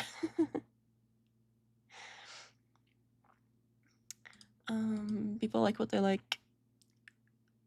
I like Nupagadi. Wait, wasn't that the bunny cartoon? Yes, like the stream. Star Trek was always utopian and has leftist kind of stuff, and it must be bad if you started to really notice. Yeah, I think some of the original, you can tell it's very like, okay, we're all in this communist utopia. You can tell that's there, but a lot of futuristic stuff is like that. It's either everything is perfect or everything is an apocalypse. Like there are very few stories that are set in the future that are middle ground. Like things are just sort of normal. It's either things are really, really bad or things are really, really good. And even ones that are things are really, really good, where there's like a utopia or something, there's always some sort of underlying like either super villain thing in the case of Star Trek, where there's like always some sort of other enemy that they have to fight. Oh, another one I really liked, Stargate. That was another one I really loved. I loved the SG-1, and I really loved Atlantis. I actually watched Atlantis first before I watched Stargate SG-1, and I loved Atlantis. That was so good. I really wish they would have made more. I think they tried making another one, the one where they're like on a ship together, and it's like the Stargate is on a ship, and then they making stops, and they're like trying to get home or something. And I like that one. Okay, I wish they would have kept going with it. I think there would have been interesting stuff if they kept going, but I think they canceled it or something. And that was the newest one. But Stargate Atlantis was so good. SG-1 was really good too, but I watched SG-1 after I finished Atlantis because I was like, okay, well, this is really good. Is there more? And I discovered that SG-1 actually had so much, like there's so much to it. So it was cool to find something that was a little older, but was still really, really interesting. So I really liked that. But yeah, sorry, we started talking sci-fi and I couldn't stop. So let me pull up the video for real now. Yeah, the OG commentary, yeah. The bunny one. Okay, I was right. See, I remember some things. Not a lot, because it's been such a long time, but there are a few things I remember. Oops, sorry, let me pull it up over here. Make it a little bigger. And put it back here. Okay, here we go. As requested, DJ request over here. Plot line. Oh, wow, this is old. Look at him. He's all, Because at the time, we wrote articles about it because the media said, we don't understand this. This makes no sense. The most popular of the three prequels. They made total sense. Emperor Palpatine was a little-known senator from Naboo, small planet. He finances terrorists to attack the planet. And then he plays victim and says that the pacifist republic isn't doing enough to help him with the terrorist invasion, the Trade Federation invasion, who even speak in Chinese accents. It's all geopolitical. And so, yeah, little aliens with Chinese accents. He then goes and... Little aliens with Chinese accents. How many seasons is Stargate? Atlantis is pretty short. I think if you don't want to watch too many seasons, I think you could just start with Atlantis like I did, and it's only got a few seasons. I think SG-1 has way more, if I remember correctly. And it's a little older. So I think if you don't want to watch like a ton of seasons and you prefer something a little bit newer, I would just watch Atlantis. It's got a few, but it's very good. And even if you don't watch all of them, I think you might still like just watching one season. But if you're into sci-fi at all, I think you might want to watch all of them. I don't like commitment. Okay. Well, I don't know. Give Atlantis a try, I guess. SG-1 would have been a bit cooler if they didn't replace Kurt Russell's character with a different actor. Oh yeah, what was up with that? That was the guy with the hair, the glasses, cute one. Okay, yeah, I don't know what was up with that. I think I remember that now that you mention it. I remember that happening, and I was also upset at the time, but I forgot that happened until you mentioned it. Complains and catapults himself in the crisis. Daniel, right? It was. I think it was Daniel. Into Maybe I'm completely wrong. Role It has of been a long time. Okay, sorry. Let's resume this. chancellor.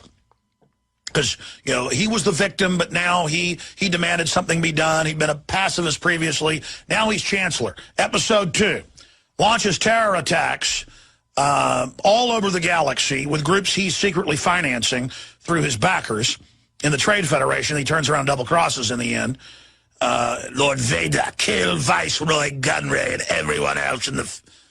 So basically, in the end, they knock out all of the people that backed him, which always happens. Nazi Germany, Soviet Russia, Maoist China. Learn from history. That's true.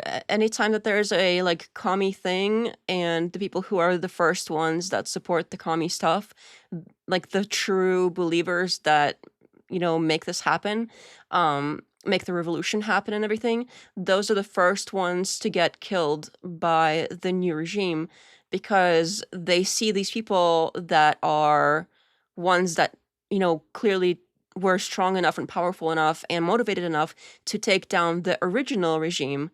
And since the new boss is basically the same as the old boss, they don't want these people around, because these people are going to eventually figure out that the new boss is the same as the old boss. So they're the first to go, because they're like, hey, these people brought about this revolution. We can't have them, you know, overturning our thing. We can't have them revolution against us. So that's why they do that. Then in episode, so he uses that to build up the power of the empire in episode 2. And now he's got this big Imperial army, but it's not Imperial yet. But it's the stormtroopers, the outfits, the weapon systems to counter this outside threat run by Count Dooku, the Osama bin Laden guy that actually works for him, and they meet in secret. Now, in episode 3, he launches an attack on the Imperial capital himself. He launches an attack on New York. And then he gets captured, and then he sets up Count Dooku to get killed, and then he seduces to the dark side Anakin Skywalker to make him Darth Vader. And in the end... Oh yeah, isn't there a because some people say it's Luke, I am your father, but apparently that's wrong, because that's what I thought it was, and apparently it's something else, and that's one of those the Mandela effect things, where some people think it's Luke, I am your father, but he doesn't actually say that in whatever universe we're in now, apparently. I honestly had a point there. Yeah, you might. It's really good. I really loved it. The SG Dr. Daniel was better than the movie one. Yes, that was the one that they replaced, right? might be a good lesson for the alt-right populists to learn. When they make their base state, they will get the same treatment because they rely on dissent. No, I am your father. Oh yeah, that's the one that it's like in this universe. It's no, I am your father. Was that it? Because originally it was Luke, I am your father. Because that's how I remember it too, and I've only watched it like once when I was very young. And it was memorable. He then sets up, after he has the police state in place, he sets up the Jedi and says they're terrorists. Hanging out with their hand and everything. And has the anti-terror forces go in and wipe them out. And then he says he's launching a global intergalactic war to bring peace. Okay. Well, you were right. That was pretty short. It seems like he was onto something there. I wish I knew more about Star Wars to really say one way or another, but it seemed like things lined up in general. But it's been so long since I've seen it that, you know, it seems to track, but I'm not sure. It's funny, though, how it really shows how things that, especially if you're younger, you don't think that there's all this political stuff to regular old, like, movies and media, like movies, TV shows, etc. Especially sci-fi stuff, it seems. But when you get older, you're like, oh, hey, wait a minute. This seems to line up basically exactly with X storyline from history or whatever. He just said, I am your father. We are in the no, I am your father universe currently. Okay, yeah, because I thought he said Luke, I am your father.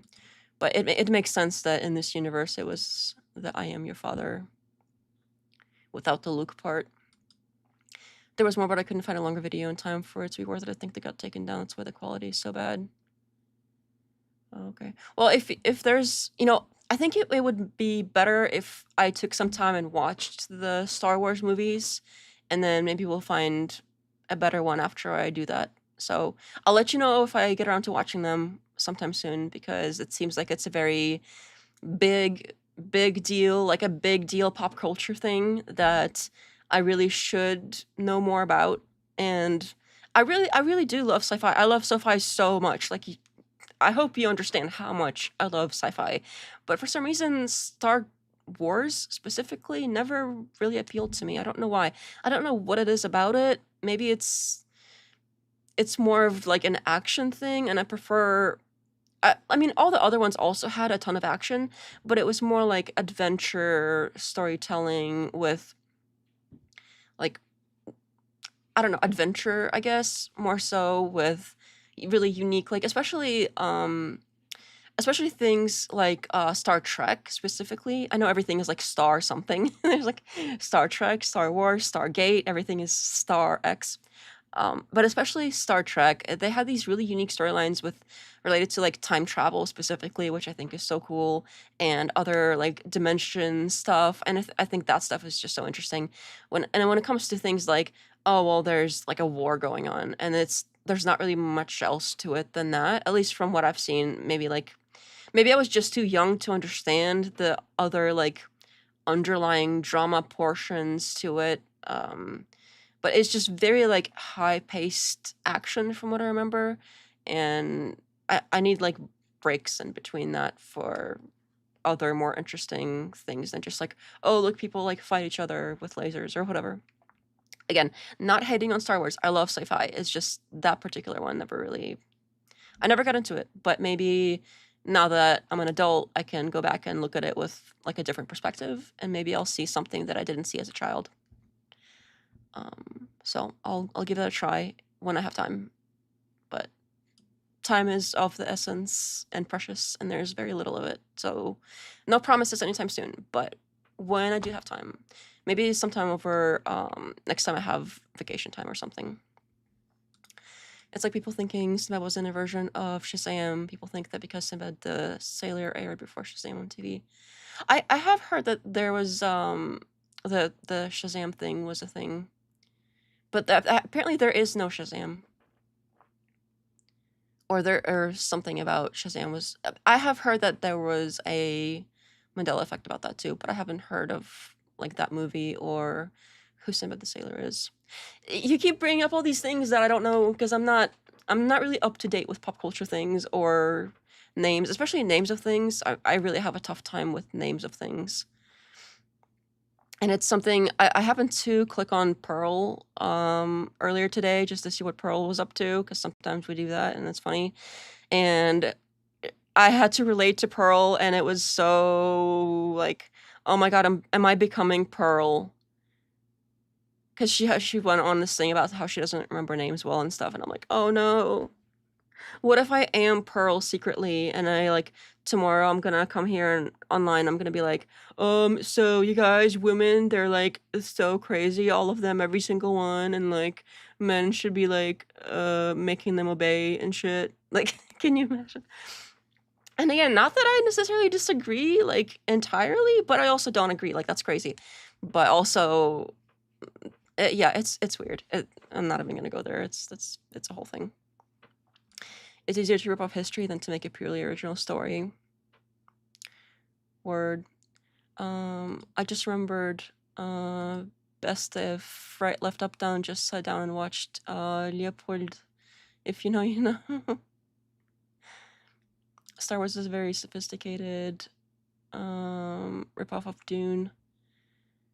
I have seen the Dune movies. I haven't read the books, the Dune books. I have seen the movies. I didn't really like the movies of Dune either. Maybe that's why I didn't really like Star Wars either, if they're sophisticated ripoffs of each other. I thought Dune was okay. It was just very Star Wars-y. There you go. That makes sense. That makes sense. That explains why maybe I didn't like Dune that much either, because I wasn't really into Star Wars. And if they're so like each other that one is a ripoff, yeah, that makes sense. Did you ever see the Foundation series? They made a series of the. I've never read the books. Again, like I haven't read the Dune books, but I have seen the Foundation series. I love that series. I forgot about that. That's the more recent one. It's very good. I have really enjoyed it. Amazon never started. Yeah, I have seen it. It's very, very, very good. I really like it so far. And I like what's different about this one that I haven't seen in other sci-fi things as much is the time scale. Like there is like some form of time travel involved, but it's like the scale of time that things go on. You can literally like see history like unfold and big events and stuff, and in between there's specific characters you get attached to and everything. Yeah, I love that show. It is a very, very good show. Highly recommend. Very highly recommend to anybody who is into sci-fi, obviously. If you're not into sci-fi, you're not gonna like it. Shazam was portrayed by Shaquille O'Neal. Pearl says a lot of those things, but I never seen her making a sandwich. I think I vaguely remember watching a thing that somebody else did that they were like not like reacting to a Pearl specific thing, but like doing like a video on Pearl. And there was something about like her trying to cook dinner and she like can't cook or something. Like I don't know if she burnt it or like it just, something about it was just like bad. So technically, I guess Pearl talks a lot of talk, but I can cook better than Pearl. So I think that makes me a more correct woman than Pearl. So take that, Pearl.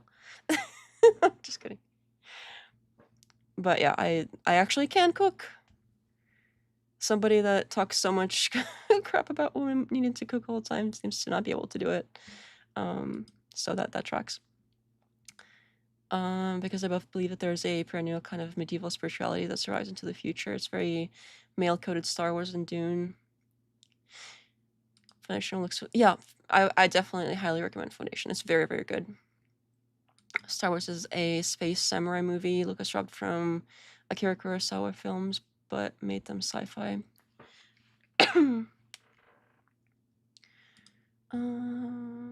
Space samurai. I wonder why I didn't like it. Food is delicious. Food is delicious. I agree. Food is very delicious. If it's made right, unless Pearl makes it. If Pearl makes it, apparently it's probably not very good.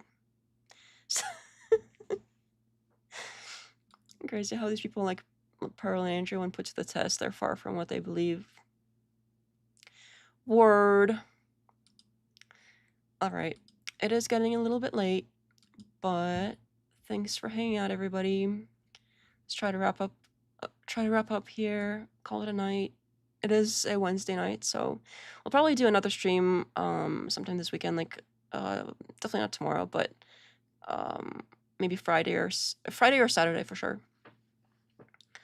So in 1 or 2 days. I'm not sure if it's gonna be Friday or Saturday, depending on how Friday night goes, because I might have to do some like work stuff on Friday night. I'm not sure. If not, then we'll see. Friday or Saturday. Should I remind everybody about Andrew versus Jar? He's never gonna live that down. I just Pearl sandwiches. Correct. That is the correct opinion to have. Disavow all them sandwiches if Pearl makes them.